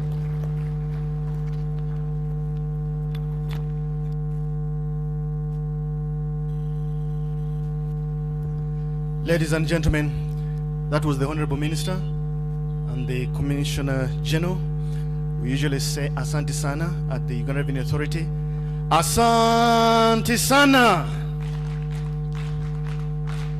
Asante Tena. We thank you very much. We thank you for recognizing the contribution of our taxpayers and also the efforts of the Uganda Revenue Authority, especially the remark on the hard fight against corruption. Integrity is top of the agenda at the Uganda Revenue Authority, and John Musinguzi is not shy to caution anybody on aspects of integrity. Ladies and gentlemen, our next session will be a plenary session where we'll get to discuss some aspects, especially to do with the budgeting, for us to understand which is which. Omuntu wa bulijjo ayagala okumanya nti nze ngwawa. Every time you look at a picture, a group picture, the first person you want to look out for is yourself. So bantu banji batunulira budget eno naye buli omu agamba wano ngwawa. So hopefully we can have a meaningful discussion to get a better understanding of that. So we will invite our panelists to meanwhile take their seats, and at this juncture, Madam Sala Chelengat, you may not have to move because you are on the first panel. Madam Sala Chelengat is the Commissioner Domestic Taxes at the Uganda Revenue Authority. We will also have Mr. Patrick Ochlap, the Deputy Secretary to the Treasury, Ministry of Finance, Planning and Economic Development, who is representing, of course, the ministry. These are our supervisors when it comes to revenue mobilization. So I think he has just escorted the minister. We'll have him on stage. We'll have also the Executive Director of the Civil Society Budget Advocacy Group joining us at the front. We'll also have the Executive Director of the Advocates Coalition for Development and Environment, ACCOD, also joining us on the front. And that is where we'll begin our discussion. So in the moment, let us just have an interlude so that we have the two of our panelists join us, and we'll begin the session. So at this juncture, probably, given that long bureaucracy, ebintu ebiri formal to be maze. So the formalities those were there. The children are going to school for free. Roads have been constructed. With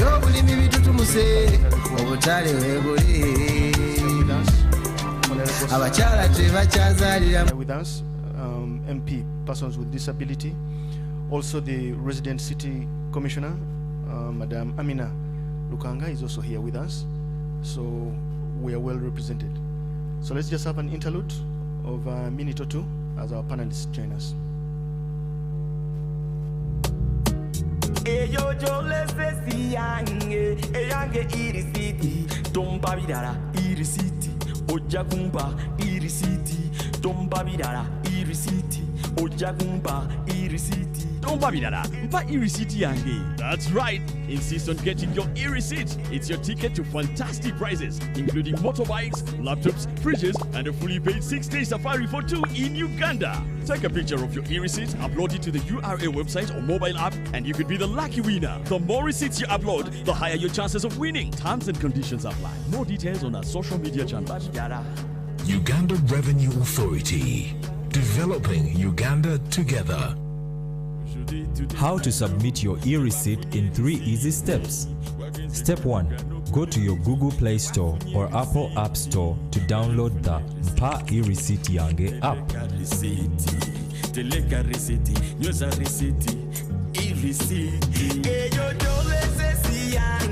Step 2. Click on the register button.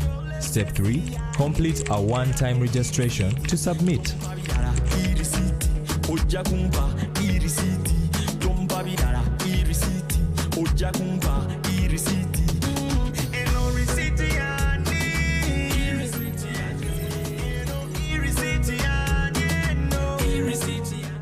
Uganda Revenue Authority.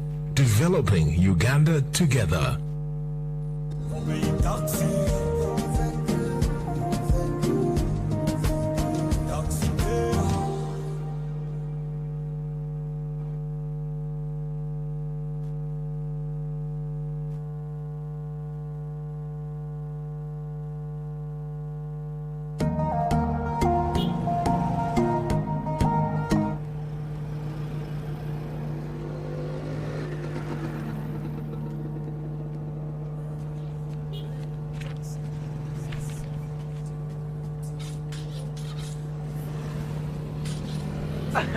Mugasha, did you see the game last night? I slept looking for a receipt. Up to now, I'm still looking for it. What kind of receipt?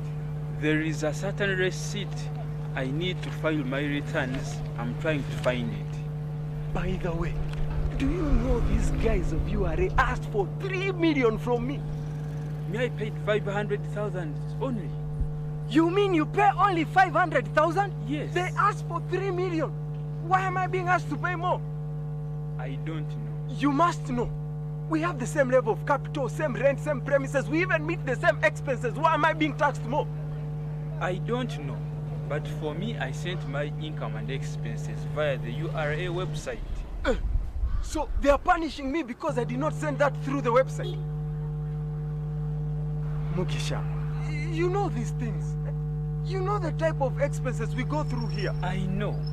But how will URA believe you if you don't write them down or keep records for your receipt as proof for your income and expenses for your butchery? Mugisha, you mean you write all these things down? Yes, I do. I write every detail.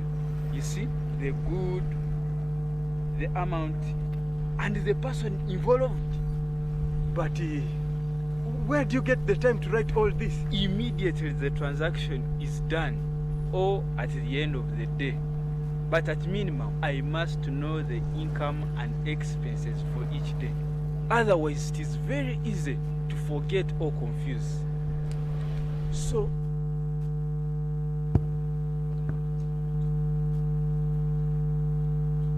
ladies and gentlemen, abagenyi baffe mwenna, tuyina mukama waffe atutwala mu constituency eno eya Kampala, Kampala Central, omwami Honorable Muhammad Nsereko.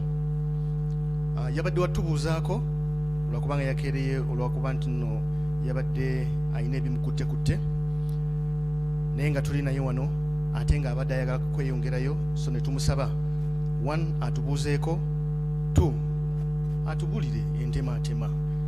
Jjukira nti nga bwe nabagambye ffe Uganda Revenue Authority bwe tukuŋŋaanya ensimbi nga tuweereza, omwami Nsereko amanyi bulungi nnyo ensonga y'entematema pa nti eyo tugenze ku nguudo 2.4 trillion, nti pa nti awo tukutadde 1.5 trillion ku health, nti pa awo tugenze ku agriculture.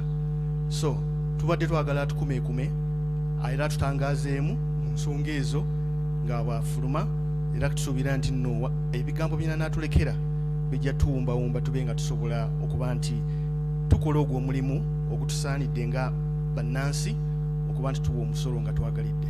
Ladies and gentlemen, with pleasure I would like to invite the Honorable Member of Parliament, Honorable Muhammad Nsereko, to grace us at this post-budget engagement.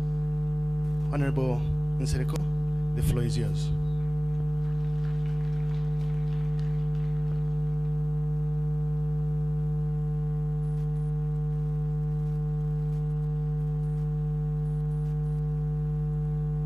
Could I have a microphone?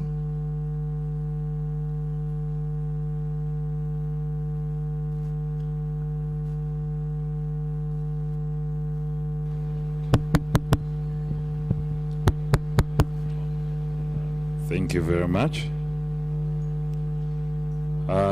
Distinguished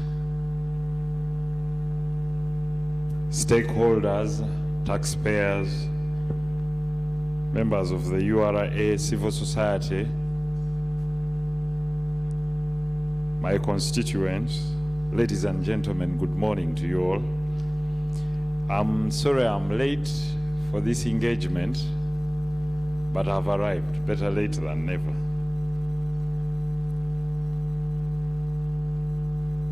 One, I would like to thank all taxpayers in this country for honoring their duty of call, irrespective of their businesses, from the smallest taxpayer to the biggest one. You've done a great part of your civic duty in ensuring the growth of this nation. Of course, tax is the fuel that runs the engine of the economy. And for as far as we are concerned, the ordinary Ugandan has performed their duty. The budget is a cycle from revenue to expenditure that involves all the three arms of government. I'll speak for the one where I'm positioned, and that is the legislature. One, we put in place the tax code that are presented, or the tax laws that are presented by government, and then we do the appropriation. Through the Finance Committee, we receive all the tax bills, process them, from committee stage to plenary stage, and present them to Parliament for approval. And when they are assented to by the President of the Republic, they become law. Meaning that every Ugandan has the responsibility to comply to them in form of laws.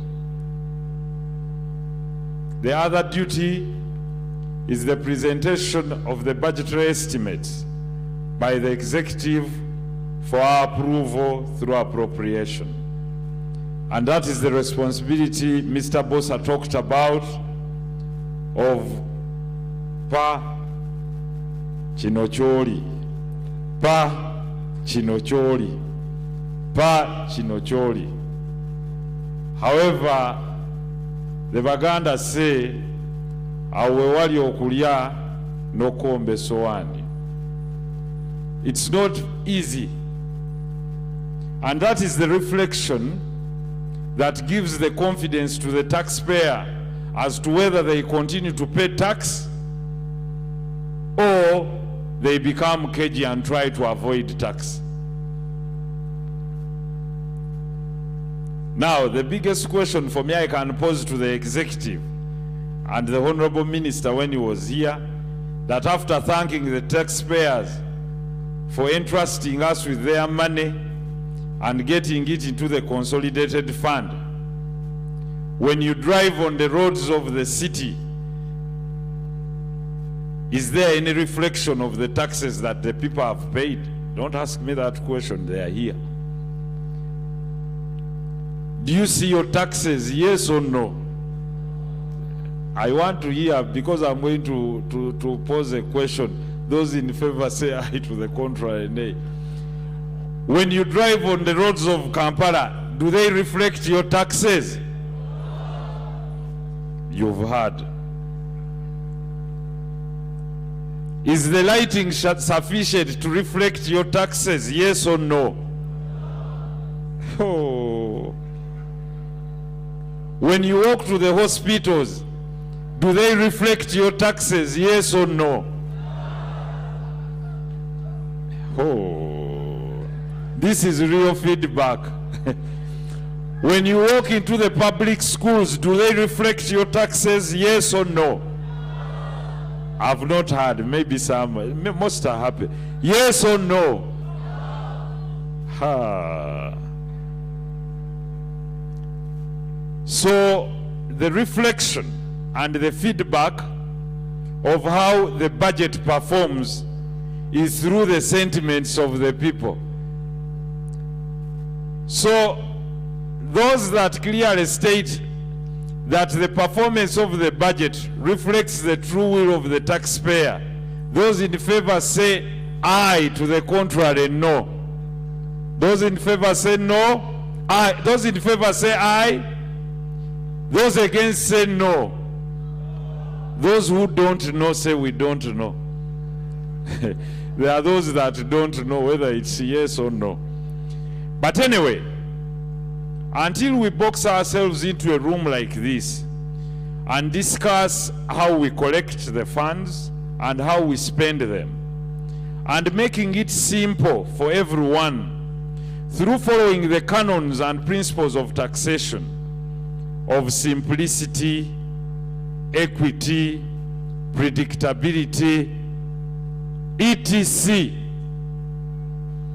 then we shall not have solved the biggest problem of making it an excitable duty for everyone to contribute to the national coffers. I would like to thank URA for this engagement, but also call upon them to sponsor programs on radios and television in different areas of the country, to come down on TikTok and social media and talk to the taxpayer and show them the importance of them paying tax, until we live simply with the people and make it attractive for them to understand this civic duty and then manifest it through the executive by what we do on the ground. Then people will simply understand taxation. But for as long as people see a taxman as some hangerman outside there waiting to crucify their businesses and, choke, then we shall not have attained our civic duty of being paid well as customs officers in order to entice people to pay taxes. Therefore, all of us, the stakeholders, let's come out from our comfort zones of the air conditions and everything and walk to the people and talk to them and tell them, listen, there is a waiver. Just come and comply. Jangunga bolis. Put it in Lusoga Dobana Dodowayo. z'olinawo z'oleeta. Mube nga bapasita mu church. Meet them in arcades, meet them in social gatherings, and we say there is a taxman here who has a message. Pray for them. Start by praying for their businesses. Then as you wind up, you say, ebya Kaisari bya Kaisari, nebya Katonda byani. Give to Caesar what belongs to what? And give to God what belongs to God. So entice them by telling them, you know, even if you have 2,000 shillings, you pay it. Write back to them, appreciating them. Don't be like these African waiters and waitresses. As you're coming in, they welcome you, mukuru tukwaniriza. When you ask for the menu, they present it. But at time of payment, before you even understand whether what you've eaten was the good delicacy, they say, mukuru osasula dyanti waliwo ayagala emmeza eyo. Try to be that customs person that engages someone at the border point where they are coming in with their goods and tell them, listen, mukuru ekintu ekyo nno oleese bingi tye nisasula kaawo z'olina tulabe nja kukubira essimu tukubanja ezibulayo naye osoosa okukwata ebintu by'omuntu n'ezisasula taziina mugaye sooka oweeyaawo z'olinawo ko tujja kukubira essimu. Be simple, because naye akimanyi byaleese biyitamu. Kale takuliiso kwolwa omugaye kale bino bitwale naye olulala nkubira essimu nga tonnabipakira. Call me before you load all these goods. We shall negotiate. Naye oyinamu awo etaano nga si zange tye sooka ozisasule wali. So make this person your friend. Next they will say, muzeeyi mbadde ndeese kilo eziyitamu naye kanzikusasule n'ezaaluli nakola amagoba. Or tell them to pay as they make sales. Because at the end of the day, if you seize all their goods, you destroy the supply chain in the economy. No one benefits. You fail to collect tax, but also their businesses collapse. At the end of the day, there is no payment of trading license. You won't collect the rental income tax because they close shop, and at the end of the day, the whole country loses.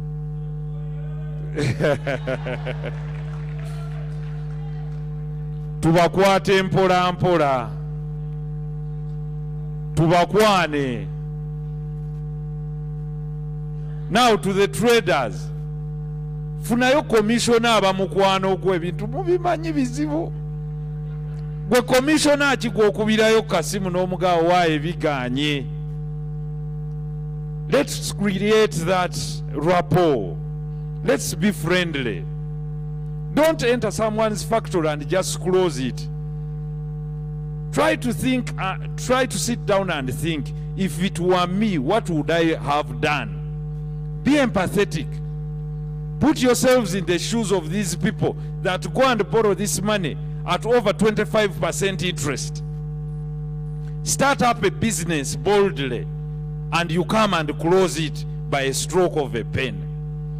Do you have that human side of you that says, in case it were me and I had mortgaged my house, started up a factory, employed 100 people, and maybe I've faltered on tax somewhere somehow, how do you handle that person?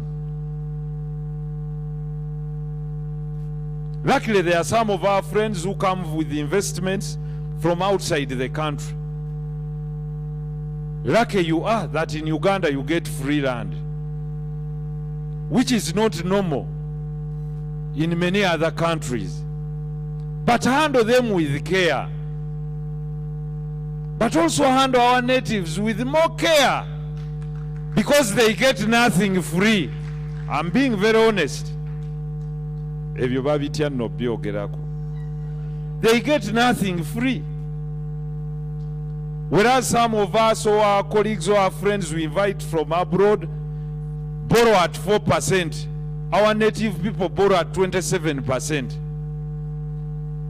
They buy land, they mortgage their, family inheritance and everything in order to get capital. Kakati owa board ono ng'omugamba okuwa emitwalo 2 naye gwe omuwaaki. Bw'alwala n'agenda mu ddwaliro, what do they find there ekinaamukonvinsinga okuwa emitwalo 2 ne bw'omusaba 4? Agenda okutuukayo nga bamugamba n'eddagala tewaliiwo, genda weegulire wali ku pharmacy. Kati ye lwaki akuwa gino emitwalo 2? Therefore, as leaders, we have the civic duty to give justification to people as to why they must pay tax. Otherwise, kubina ebinnya byendaba mu makubo gange, nange siina bwe nnyinnyonnyola bantu munsaasire. Kaakati kye muba munkolera, bano ngenda bakubiriza bawa emisolo ate babadde bagiwa, ne gye twasabye gyonna bagyongeremu. Kaakati naffe katubapimire ku nguudo ku luno. We want all our roads done, well lit, and at least medicine in hospitals. Then we can start from there to say, let us pay every single tax. Na buli agukwese nja mugamba leeta, nja kutambuza akaseraawo wakati. Naye omuntu omwala nga gutwala amazzi ge. Sorry. When it rains, everyone's property downtown, and you've seen it, is washed away with all their goods. Kakati munaye gwe omusolo ojjawo amaanyi agagenda agagamba omuntu nga n'ebintu byenkuba yabitutte nti mpa omusolo. Therefore, let us do what we ought to do. To our countrymen, it's our civic duty to pay tax. For as long as we don't pay tax, we won't have a government and we won't have services.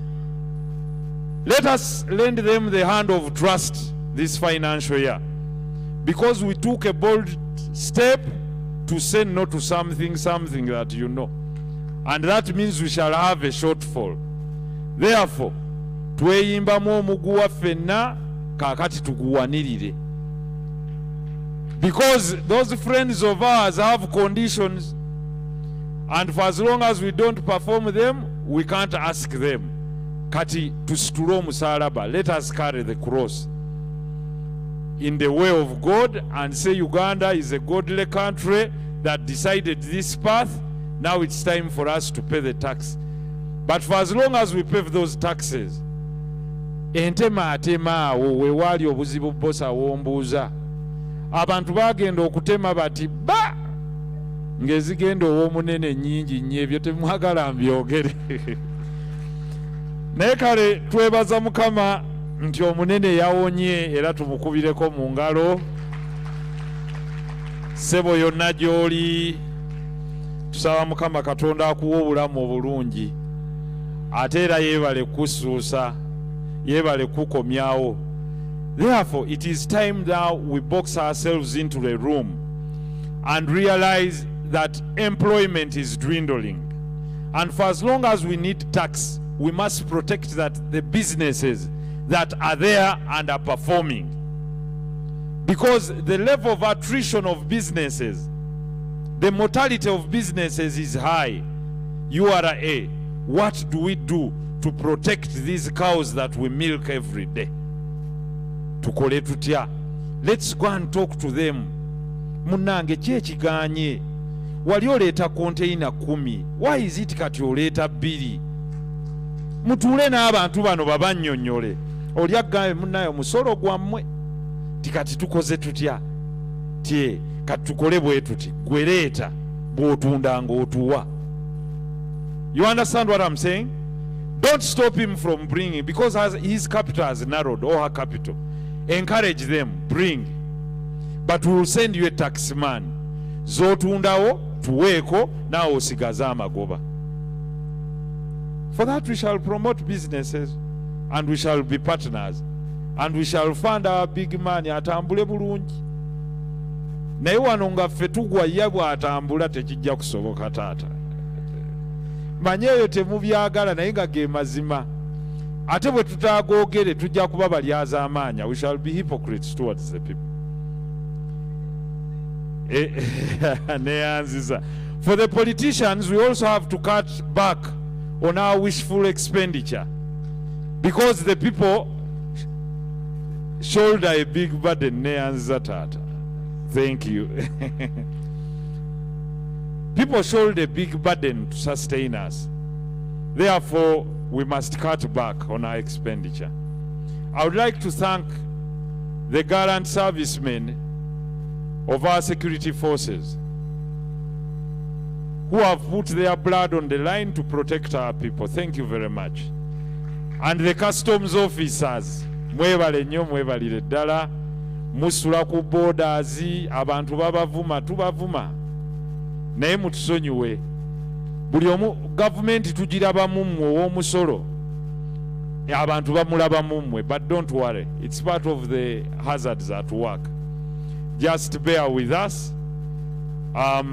With those few remarks, I would like to thank you all, thank the Ministry of Finance for this engagement, thank the civil society, thank these gallant educators for sparing their time, and thank you, my countrymen, for giving whatever you have in order to sustain this country in form of tax. May the good Lord bless you for God and my country. Thank you. Mwebale n'amabugo ge mwatuweereza ewa mugenzi kato mwekubireko mu ngalo. Mwebale nnyo, mwebalire ddala. Ladies and gentlemen, the Honorable Muhammad Nsereko. Asante sana. Honorable zatokubye nnyo. Ladies and gentlemen, if you have a copy of the program, we had a session where you would respond or have an interaction with the Honorable Minister based on the speech that was given, or even the Commissioner General. Much as the Minister left us, the office is still here, and Mr. Patrick Ochlap, the Deputy Secretary to the Treasury, Ministry of Finance, Planning and Economic Development, is still here with us. So we want... Okay, please, proceed. Thank you, MC, Mr. Bosa. I stand here for God and my country. My name is Kaoya Chigongo Samuel, future President of Uganda. I belong to the NRM. Pray for me.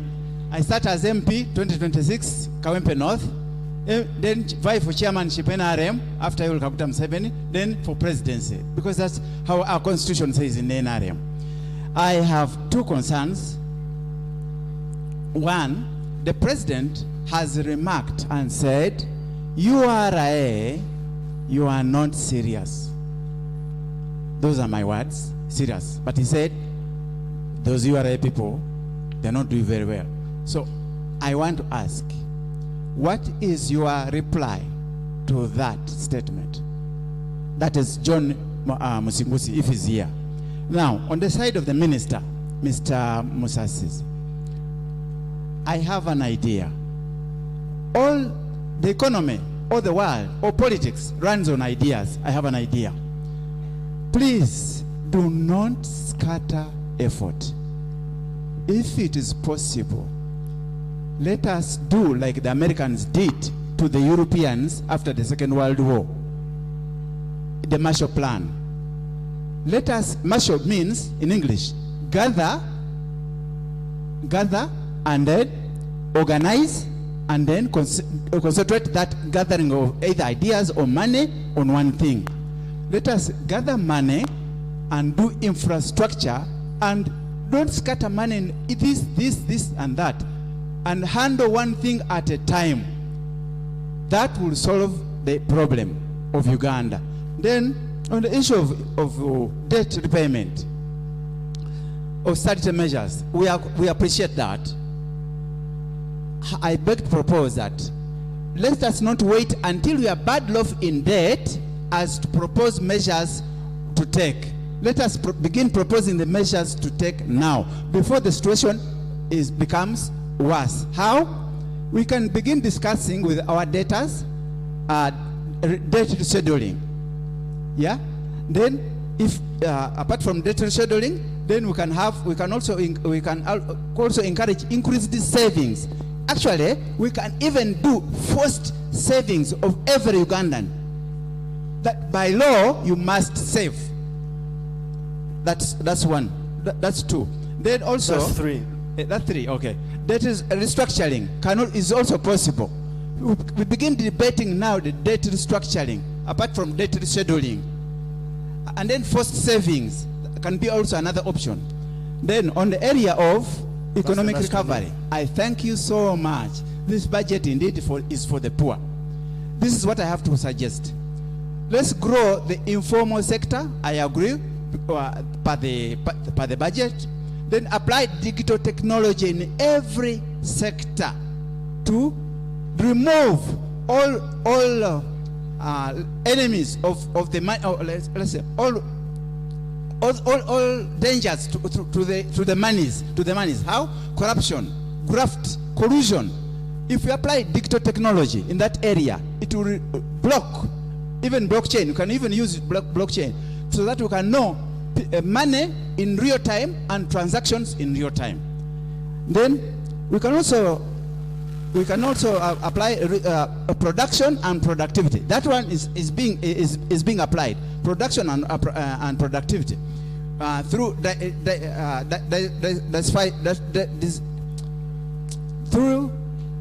diversity, in crops and so on. Yeah, I appreciate that. Okay, so those are some of the avenues I beg to move forward in my country. Well done, well done. We had a hand here. Yes.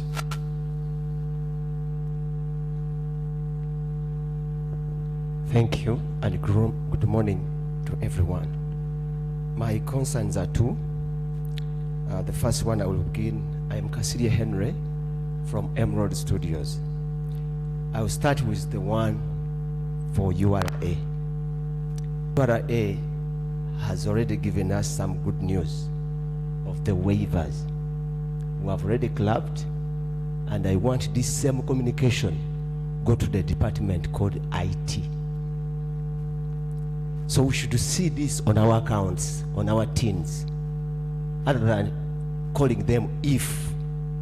So if I was clear, let the IT department implement this, that you can only go straight to your account, you log in your TIN, you can see your liability.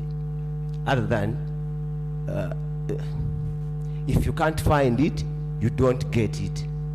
So let it be universal for every taxpayer. This one, the second one goes to the Minister of Trade.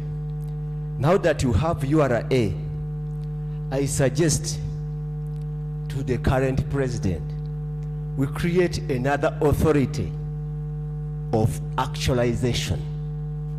And this one is simply going to check whatever we pledged has been done.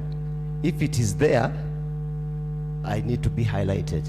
Otherwise, we need another body for accountability, and it is serious. Because URA, you will never ask them about expenditure. For them, they will say, for us, we just collect.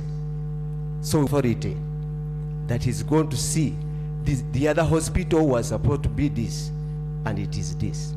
Thank you. Thank you very much. Observations and the comments. The Commissioner General is here.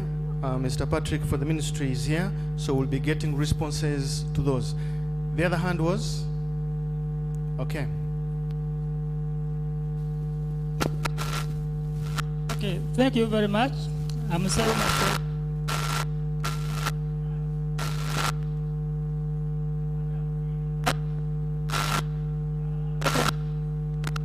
Uganda.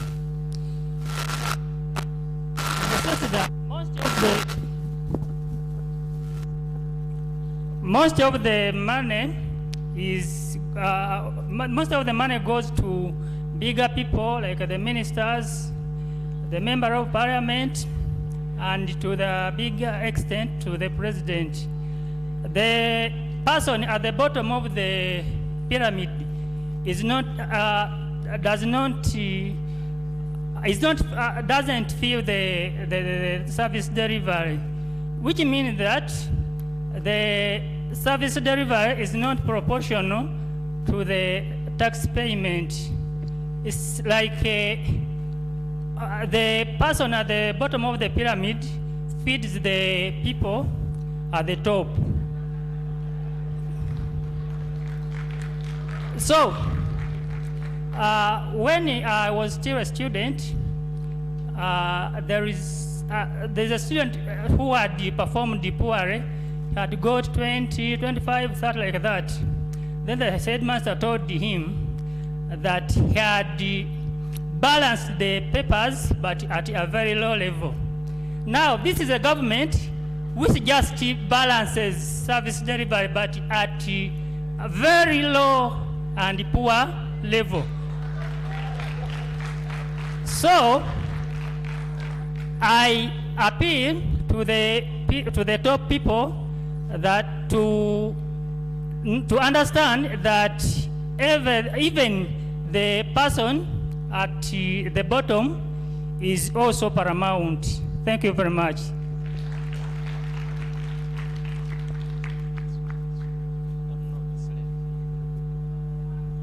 Thank you very much.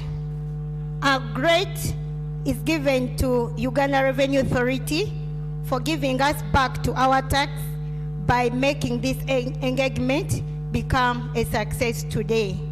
But above all, I'd like to thank the Uganda Small Scale and Medium Enterprises, UZIA, for making it possible that we are here today to be part of this engagement. My name is Nakandi Penina from Persons with Disabilities in Business Uganda. My concern and question goes to the Commissioner General. Great for your great presentation you've given to us, and above all, for the technology which you've talked about, and it's a concern today. But, sir, this is excluding us. Kindly, can you remember us in your kingdom by having the following in place? The employees in the Uganda Revenue Authority, you've talked about Tujenge, where a vehicle is going to be moving to us. Mr. Commissioner General, when these people reach to us, there is a communication gap that to us as persons with disabilities who are taxpayers like you, there is a communication problem where they cannot have sign language interpreters, they cannot understand our language, and sometimes when it comes to us with intellectual disability, the problem becomes a problem to us. How best are you ready to engage and fulfill that gap when you are accessing these great services you're talking about? When it comes to technology, I'm happy to have this booklet with a great literature in it as matters of concern about Uganda Revenue Authority. But my sisters and brothers, it's not interpreted in that language. I've seen the advert about the E. Is it a crime for us to have that advert in sign language so that we can be inclusively involved in this taxpayers' burden as concern of people in this country? Does it need us to first go extra miles in importing these people to participate in this advert? Then, Commissioner General, me as a small and medium enterprises, I appreciate the public of Uganda for making it possible so that we can participate in starting up small business. But how available is Uganda Revenue Authority connected with UNBS? Because after starting up this, and after complying for tax, and after paying the tax, we have the hassle of satisfying our product. And this has made us die in a mortuary, whereby our businesses can. So how best can you engage this matter to work together with Uganda National Bureau of Standards to make us survive in this? Thank you very much. I'll be happy if you respond to my concern.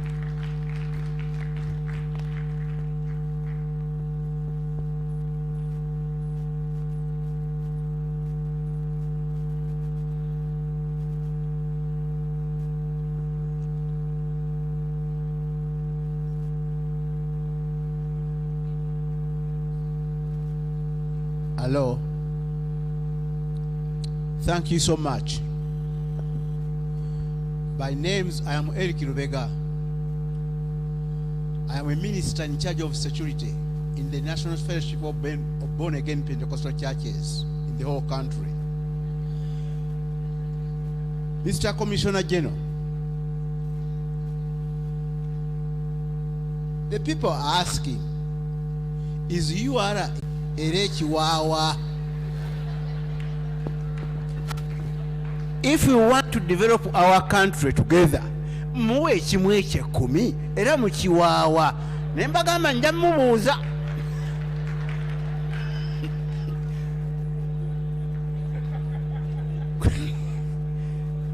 kubanga ekyewunyisa emikolo gyonna buli muntu yenna ajja mu gavumenti kabe pulezidenti ng'awo tusaba olumala okusaba kaakati bano babuuza emisolo tujja giwa era bagiwa ssebo bajja n'okwongera okugiwa kubanga tugenda bayimbirira bulungi nnyo tugenda kubayigiriza naye ddala commissioner general muwe ekimu ekyekumi mwe nga mumaze okusoloza era mukiwaawa kyekibuuzo kyokka kyennyina kuba nina okuddayo mbaga nti baŋŋambye bwe bati kama bampere nnyo omukisa.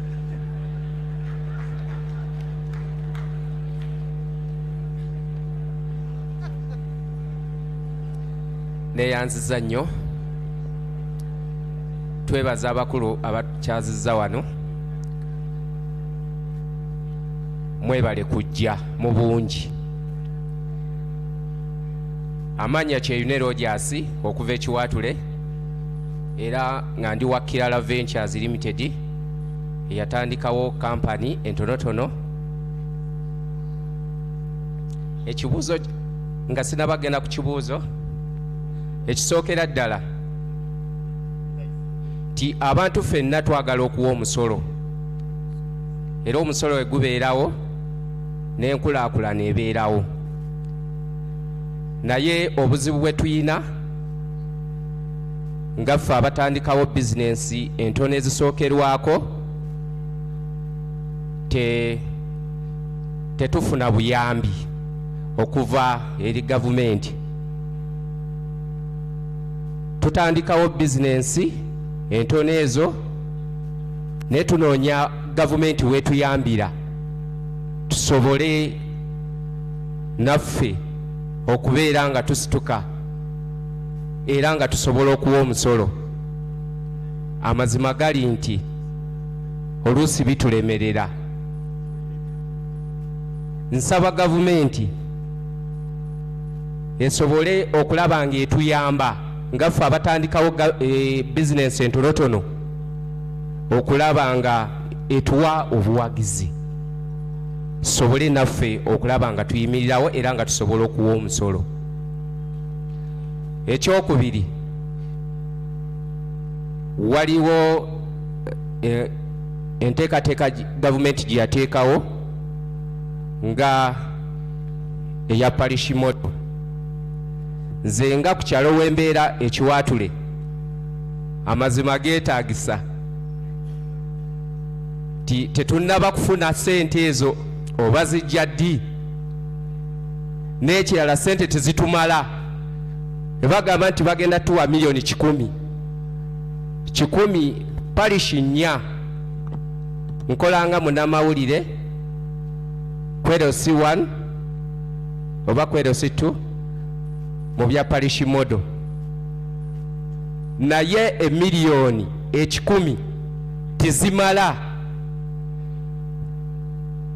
mu zooni 4. Zooni 4 ziyinza okubaamu abantu nga katubale ekitonotono emitwalo nga2. Tusaba gavumenti oba pulezidenti asobole okwongera ku ssente ezo. Ekyokubiri nti waliwo ebitundu ebimu ssente nga tebaagala ziwaayo. Owulira bawaddeeyo mu byalo Gulu Soroti Luddawa naye wano mu Kampala ssente zaffe zitutuukako ddi. Neeyanziza mwebale nnyo mwebalire ddala. tweyanza nnyo tweyanzeege basebo ne bannyabo tuli bangi abadde baagala okwogera naye nga akaseera tukyakayina kubanga n'abantu abatudde mu maaso awo balina ebintu bye bagenda okwanukula mu discussion yaffe tube ntino tweyongera okumanya mbadde nsaba tukozesa akakisa kano tufune ministry eya finance eddemu ku bibuuzo bino ebimu ne commissioner general Uganda Revenue Authority addemu ebibuuzo tube nga ate program tusobola ogitambuza tukyaliwo era tujja kufuna akakisa ako eyo microphone kanfuna omuntu agikime nenga right now njagala tuwe akakisa ministry of finance omwami Patrick Ochilap abenga asobola otwanukula ku ebyo ebikwatagana ku policy issues as a ministry. Thank you very much, moderator. I thank the moderator for this exercise, and I thank the session persons for the morning. I'm standing in for the minister for this short time, and thereafter I'll invite the Director Economic Affairs, Mr. Moses Kagwa, to come and handle the next session, where a number of other issues are likely to come. And I want to encourage that in the unlikely event that the time is not enough, you should put your questions, which then will be collated by my ministry and the Commissioner General in order to respond at appropriate time to all these questions and document them for purposes of us communicating the essence of the budget for next financial year and how it affects our lives. I've noted about 4 questions from the questions which came through the floor. Number 1 is the issue of the idea of the Marshall Plan. Decide on one thing and then be able to carry forward with that thing, implement it very well, and have it done. And once it's done, tick it, and then move on to the next one. I think the development agenda that the government is pursuing is broad enough to capture all the essential elements for economic development, right from the bottom up to the top spectrum of this country. Which is why for next financial year, as you have heard severally, 1, from the bottom is the implementation of the parish development model as the main anchor for truly changing those who are in subsistence economy into the money economy. Together with the PDM is the emyoga, the various kind of trades, mainly in urban centers, which come together and resources are given to them for them to perfect their trade and engage in production for the market. The PDM, as somebody has mentioned in the last question, is 100 million shillings per parish, per annum. And the intention of government is to have that PDM applicable for the next 5 years. We began last financial year with preparatory work. This financial year is substantive, and next financial year onwards, for the next 4 years, 100 million shillings per parish for PDM.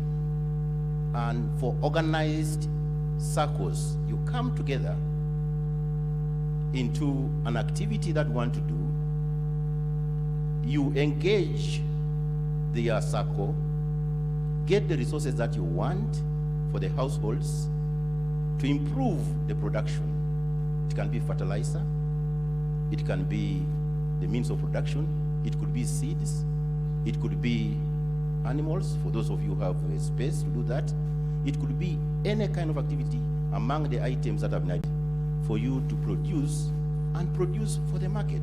Of course, part of it for food security, the balance, you offload it the market and have some income at a household level. We announced, the minister announced actually, that 50 million per parish is already there. And the only way it can come out of the parish to your household is when you are fully organized. There are quite a number of boxes to be ticked. Have you formed a circle? Have you chosen the enterprise you want to do? Have you prepared your garden very well? Have you identified the supplier? You are going to be your procurement officers. Gone are the days when NADS will bring the seedlings, maybe even after the season has started. Now you are in charge of buying the seedlings for your household production. So if you are ready on that, and the committees in the parish have been formed, you can now access the money to do that activity.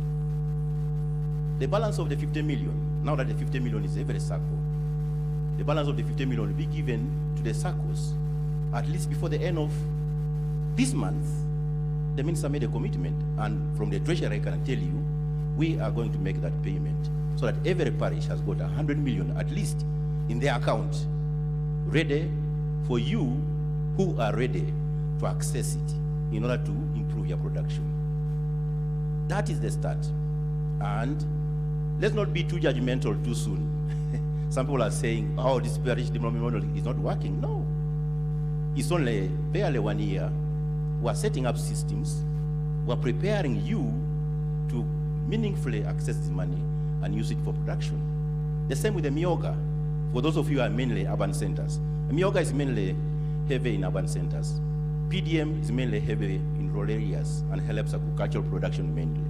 But all of them are aimed at empowering you to participate in the economy. And by participating in the economy, you are helping the economy grow. And when the economy grows, Muzingus will collect more money and increase the revenue.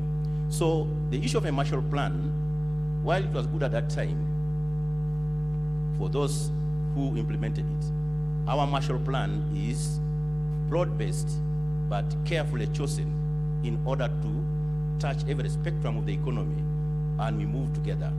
All component parts together like these fingers, when they work together, make it better for the economy to grow sustainably. So we cannot pick one item and then stay there. The second is I informed you in this budget speech, revenues. The residual amount, which remains little, will be the only one for which we shall go and borrow. Even then, we shall first go and borrow money which is cheap and concessional, because we are cautious of the fact that we together in this economy are not all that rich to afford expensive money, but we are rich enough to afford cheap money. So we first go for cheaper money. In the unlikely event that we fail to get that cheap money, and there is still a gap, which economists say fiscal deficit still exists, and there are critical projects, say roads or dams, which are very good in terms of paying for themselves, in terms of generating revenue for themselves, then we borrow concessional money. That is the strategy we have on minimizing the debt burden. And we watch it very carefully. And if you heard the minister announced, we are still not up to the level of 50% of GDP.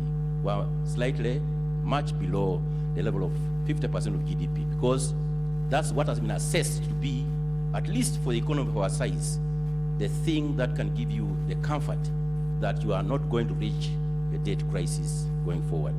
For now, therefore, we don't need to worry a lot about that.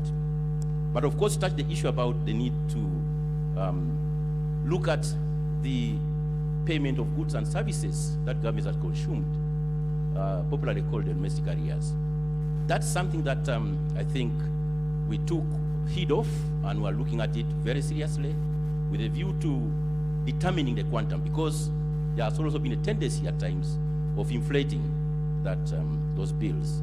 So after a thorough audit of all that, including a payroll, we shall then determine the level of the domestic level of credit that exists in government.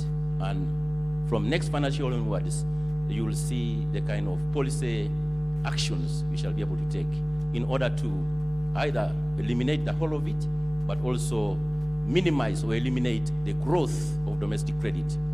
Actually, it's growing because of some indiscipline of the accounting officers, where they contract services and for some reason they don't pay for them when it comes to time for payment. We shall watch that parameter very closely, and the accounting officers therein shall be certainly held accountable for that. I think the third policy issue, before I shut up, is with respect to money going to big people only. That was a very passionate appeal from one of the participants, that you big people are the ones who are getting money, then we the small people are kept small there. We bear the burden of financing you. I think, no, that's not entirely correct.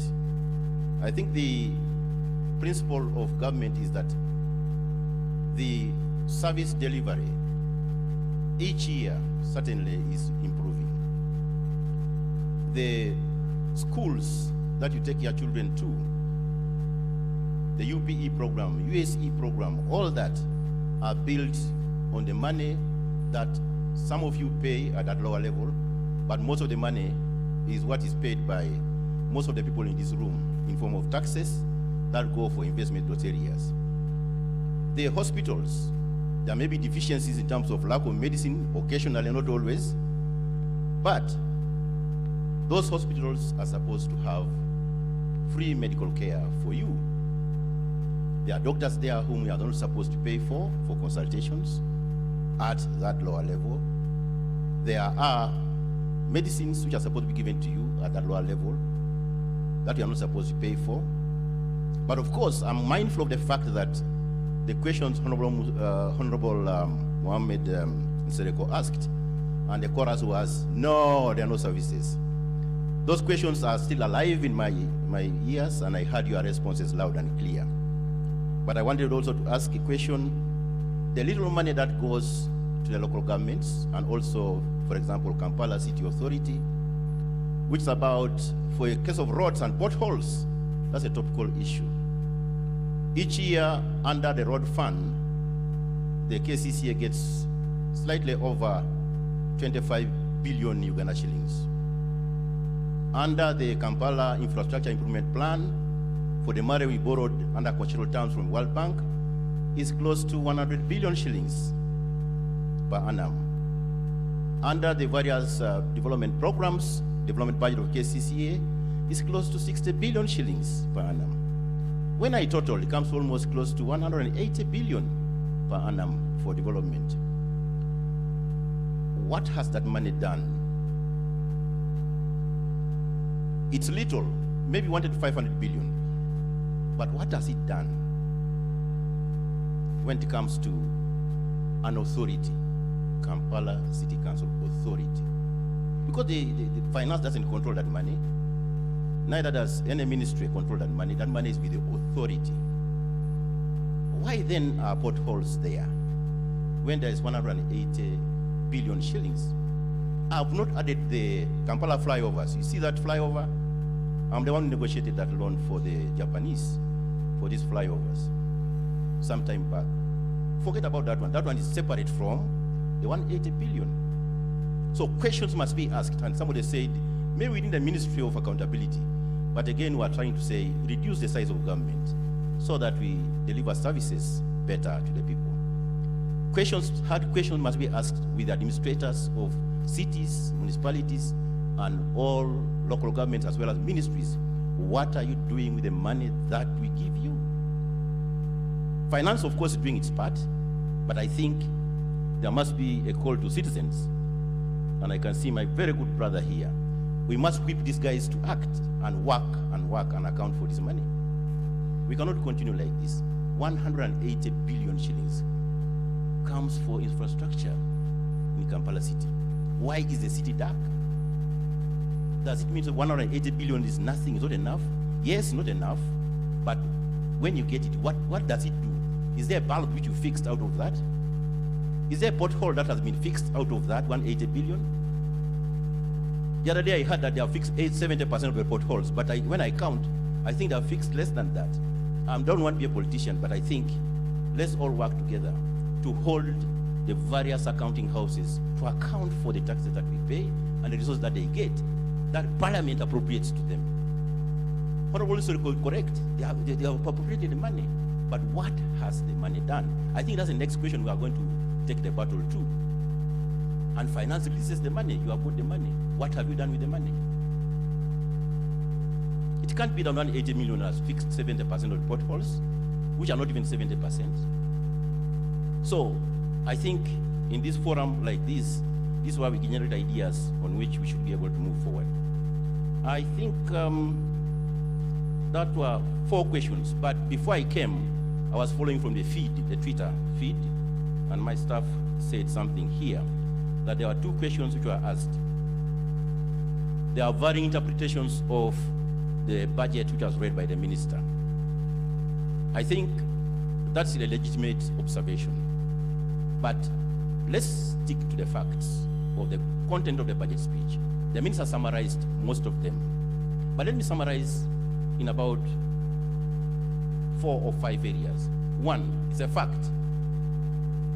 The economy is growing and growing rapidly, and we have come out of the doldrum where we had fallen into as a result of COVID and the disruptions of the supply chains in the economy. We are likely to grow from 184 trillion this year to 206 trillion next financial year. That's a forecast. That's a fact number 1. Fact number 2, inflation, the high prices which are disorganizing all businesses, is coming down from a level of 11.6% where it reached sometime in October last year, is now edging towards 7%. That gives you business certainty and good planning for what you're going to do with your resources. Number 3, there is a lot of business confidence coming back to the economy, which is very good. All of you are yearning not to remain poor and vulnerable, right from the villages, by the way. I was up country last week, but of course I think the sunshine is going to disturb some maize and some beans because there's a long drought somewhere in the east. But generally, people went to business down to grow food, right from a household level. I think I give kudos more to the people who are not in this room, but more to our hard-working peasants. Those people are hard-working. In fact, they have helped us contain the food inflation because that's where production takes place. So we need to give kudos to them. So confidence in business is coming back. The activity out there in the economy is coming back, even before PDM becomes very efficient. Suppose PDM becomes efficient, I'm very optimistic that the output of that will then feed into industry to process that further and be able to produce what we are going to restore as food security and then produce for exports. The diversification of the economy is taking place. The exports going out of this country, and for which you are now getting trade surpluses with some member states, is a reality. So kudos to you. Manufactured goods have entered the export market. The soap, cooking oil, iron bars, etc., etc., linked to the production in this economy is taking place. That's a fact.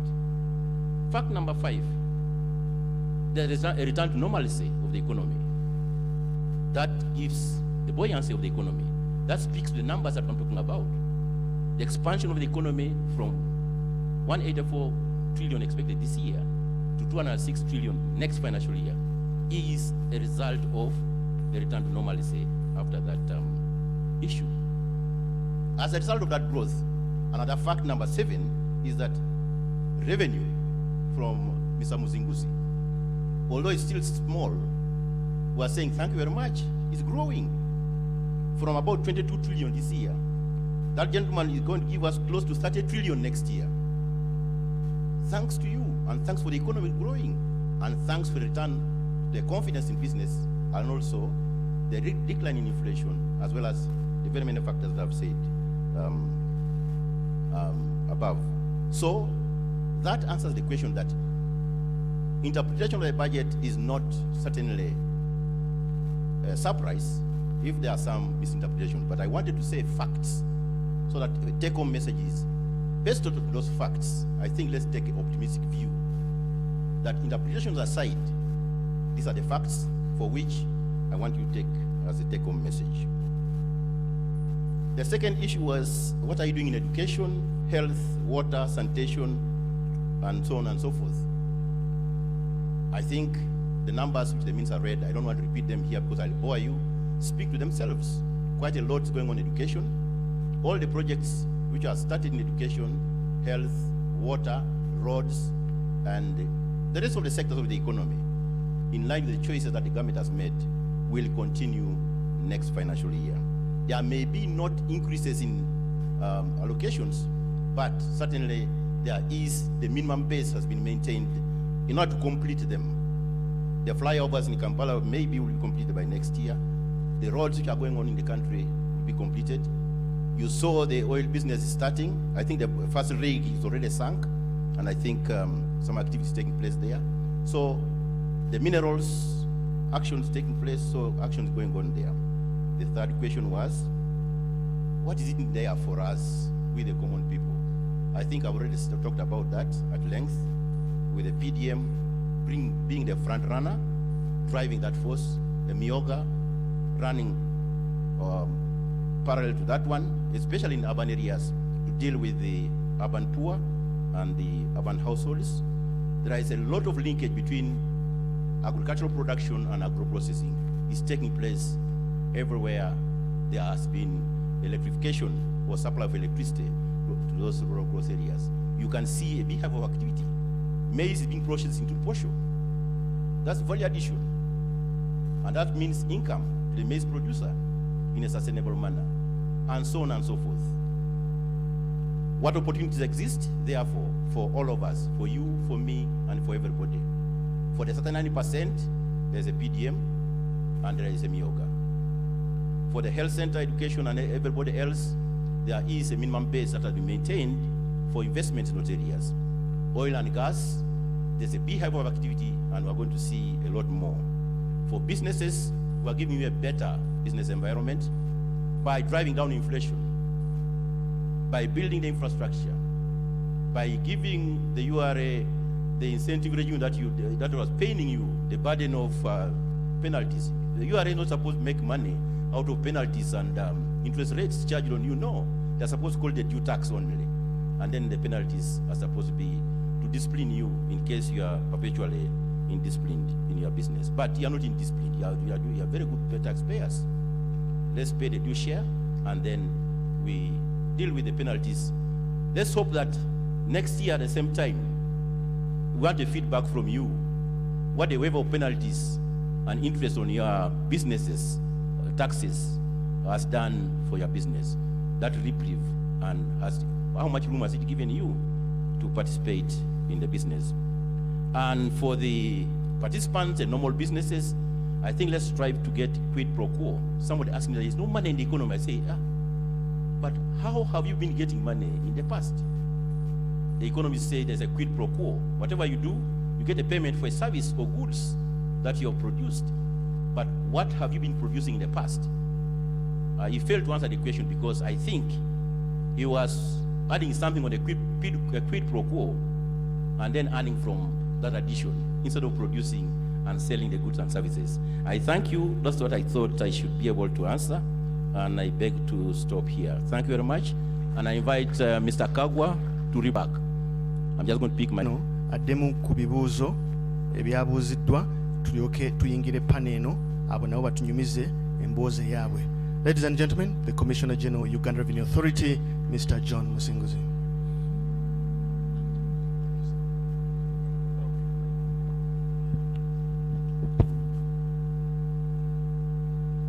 Thank you very much, the Deputy Secretary to Treasury, Mr. Chilap, for that wonderful response.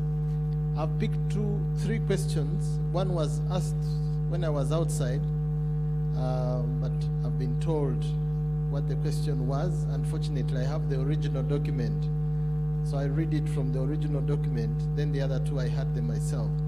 So the first question was asked from a quotation of the speech of His Excellency the President on the budget day. Unfortunately, I happen to carry his speech with me today, so I'll just read it verbatim the way he stated it. It says, and it was in his conclusion, he says, the way forward is that we should borrow less or not borrow at all. With discipline, we do not have to borrow at all. URA is still under collecting taxes. The tax to GDP ratio of 13% is not serious. In Europe, countries like Holland have a tax to GDP ratio of 39.7%. End of quote and full stop. So let me first of all appreciate His Excellency the President for making this very fundamental and honest truth. A tax to GDP of 13% is not serious. I have read some research by the World Monetary Funds, the World Bank. They say that for any nation to develop, you must be collecting at least above 15% of your GDP. So it is amazing that Uganda is developing, building some new roads, building some hospitals, and delivering some services when we are collecting 13%.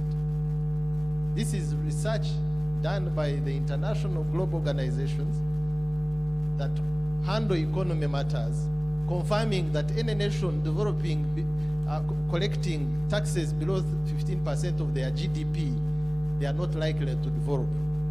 And I see a developing country. So for starters, as people who are led by our leaders, we need to start by appreciating our leaders. I think they are doing a commendable job with limited resources. Can we clap for our leaders? So that is the first fundamental point. 13% tax to GDP is not serious. I think the one who asked the question, because it was quoted, I didn't hear. Yes, thank you. The one who quoted it for me said, URA is not serious. I think that was not the context. The context is that this tax to GDP. But then the next one is URA is under collecting. I also want to admit that that is true because we are the revenue collectors. But the whole morning and what I presented earlier is that, yes, we have done so much to improve the collections. And I'm happy the Secretary of Treasury has given new numbers, rising from 21 point something last year, now looking at collecting close to 30 trillion is not a small jump. For the last 3 years, which I've been part of the team at URA, we have been growing our revenue collection by double digits, 15%, 12.4%. We are likely to close this year again above 12%. That is some good work. So there is progress. However, it is not good enough. Until we reach 15%, where development starts, 16%, 18%, which is our medium-term goal, then we can thumb our chests and say we are doing a good job. So I agree with His Excellency the President. It is not yet time to thank URA. You can hold your thanks. But fortunately, this statement helps us know our responsibilities, all of us as citizens. Because what I've assured you earlier is that we have closed the revenue leakages. We have really turned off the taps of leakage. So where our staff were collecting for themselves, that is reducing significantly, and it will soon be history. With the deployment of technology, with the recommitment of our staffs to do an honest job, revenue leakages through our hands is going to be history, and we are doing very well. I saw an online article yesterday. Someone was saying that we've been saying we have dealt with indiscipline, we have sent away staff, we are lying. When I saw it, it provoked my mind, and I'm going to discuss with my team. I think we should publish people who have left the organization. There are over 70 over corruption-related charges only, so that you see their faces, you know that they exist. They are human beings who were with us, but they did not align to the new norms, and they have had to leave. Maybe that will be the evidence to the public, but I can assure you that is happening. We have a whole unit of staff compliance for the first time in the organization, led by Mr. Bora. Please stand up for recognition. That gentleman is our chief whip. So what happens when the staff acts contrary to those core values? Integrity in the middle, it's the centerpiece. And you are unhappy, either they've asked you for a bribe or they have delayed your clearances. We have toll-free numbers. When you call and ask to speak to Mr. Bola. His division is called Staff compliance, all it does is to ensure that staff are acting professionally. And then there's a due process. He investigates, he brings his findings to the disciplinary unit. We have an MDC, Management Disciplinary Committee, fully constituted with commissioners, lawyers, staff council representatives, so that there is fair. The collection of indirect taxes, we've talked, this 10, 12, 13%, we've been at it for the last 20 or 30 years. We have never gone beyond this. So it cannot be the output of the individual commissioner general. I'm there for a short season. When I go, somebody else will come. Unless we address the bigger question of citizens of Uganda, can we pay more? Can we be more compliant? Can we take pleasure in making this noble contribution? Can everyone participate? Can we broaden the tax base? Those are the discussions, and I'm happy in this forum we are addressing that. So that is what I would like to comment. But I would like to appreciate our president, because the president is the father of the nation. Unless the father tells a child the truth, who will tell him the truth? So we are doing well, but we can do better, and we are committed to do that. And we appreciate that kind of guidance from the father of the nation. Question number 2, this one I was in the room, from Penina. Very good questions. Penina, her first concern was involvement of persons with disabilities in the revenue mobilization agenda. Now, very, very good point, Penina. You may wish to note that Madame Olivia Nachigozi is seated there, the lady in purple. She's doing the sign language. We want the deaf to be able to know what this engagement is about. But we also have a program that we run at URA for people who are blind. So we have started producing some literature on taxation, which can be read by the fingers. That is a program that is going on. We will share some of that information, and SCPC is here, he can confirm. We already have some tax material. But maybe the other issue that Penina was raising could be more involvement of people with disabilities. Maybe getting more on board to be tax collectors, because if you come and you're blind and you're collecting from another person who is blind, maybe the communication is even better and easier. So Penina, we are going to look into that proposal. I've asked them to get me your number. We are committed to doing that.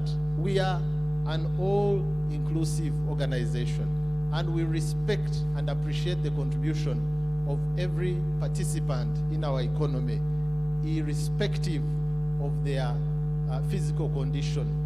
Remember, disability is not inability. Some of the people who we call disabled have one of the best minds, and I could read from Penina that she has a very good mind, and many others like her. So we will look into this. Thank you, Penda, for that question. But then her second question was on UNBS, the National Bureau of Standards. How can we work together with URA, National Bureau of Standards, to ensure that we support businesses? And once we clear you together as a government. I think that is a very good proposal. Again, we are already engaging. One of the technologies I mentioned earlier, the digital tracking solution, we are now going to start issuing a joint stamp. That stamp for confirmation of taxes will be the same stamp for confirmation of quality.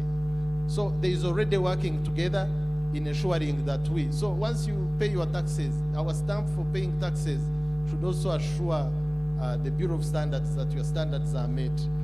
But we also are continuously improving the clearance times. There are times when we clear goods and then standards has concerns and there are delays. So engagements are going on, Penina and others in the SMEs, and we shall soon be clearing your businesses and supporting them as government, not separate entities of government. Finally, the question number 3 was from Mr. Eric Rubega, who was asking us about our tithe. Tuwa chimu chikumi, chino kanjite Eric Rubega, otubuziza oba tuwayo chimu cha 10. Now, chimu cha 10, nga wemanyi Bible, ate ndi musajja asoma Bible nnyo akkiriza mu Katonda. Chimu cha 10 is a personal offering to God. So yes, nze nga musinguzi Katonda bwampa omusaala gwange oba nampa omugisa byendumye awaka oba byenduze ne bivaayo kyenfunamu ndinakuwa Katonda kimu kyekumi. Bible eri very clear kubanga otakiwa oba obbye Katonda ate yakuwa bino byonna. Omanyi waliwo lwe babuuza Yesu nti omusolo tuguwane, tuguwe gavumenti oba tuguwe Caesar oba tuguwe Katonda? Yesu n'ababuuza nti ekifaananyi ekiri wano, n'akwata coin n'ababuuza nti eno coin ekifaananyi ekiriwo kyani? Ne bagamba kya Caesar. N'agamba muwe Caesar ebya Caesar ne Katonda ebya Katonda.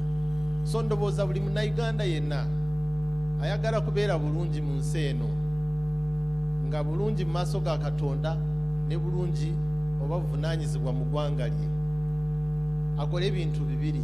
Ekisooka awe Katonda kimu kyekumi as an individual. Mu kanisa ye gy'asabiramu nze yange nkitwalayo. Ate ekyokubiri asasule omusolo gwe mu gavumenti. Bw'omala kukola ebyo bibiri, bizinesi ye ejjagaziwa kubanga Katonda ajja kuwa omugisa ne gavumenti ejja kuwa omugisa, ejja kutuusawo obuweereza. Naye nga institution tetulina budget gye tujja mu kimu kyekumi ne tukitwala mu kanisa. But as individuals we do that. And also sometimes we work together corporately. Recently the staff of URA, individuals, again not everybody because it was optional, they put together a small contribution and they contributed towards building of a church. We are thinking another time we'll put together and contribute towards building of a mosque or another prayer house. But still that effort was from individuals, not from the institution. I hope I've answered your questions. May God bless you. Thank you so much.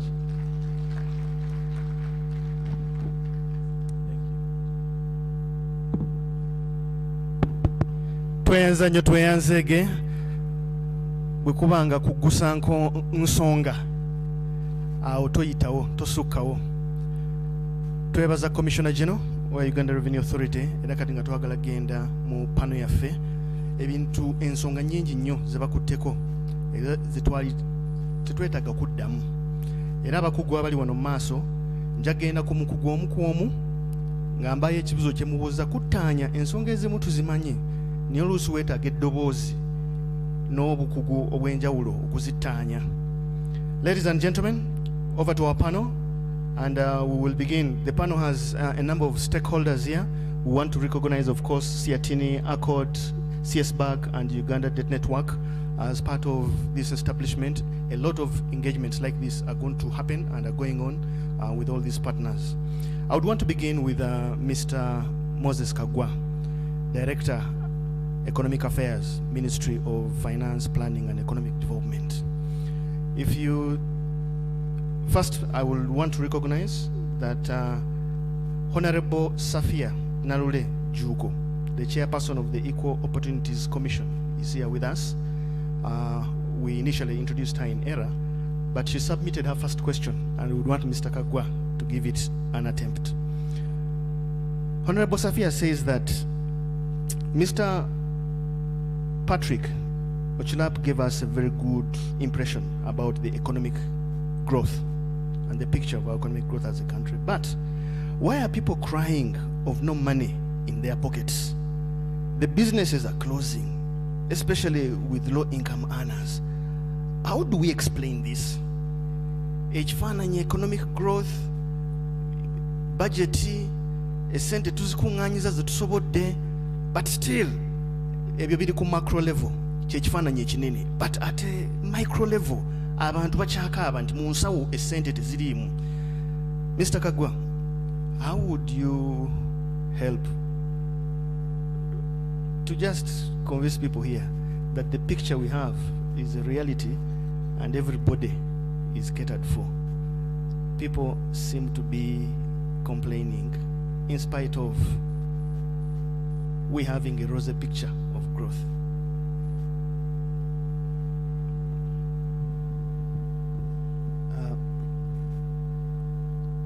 Thank you.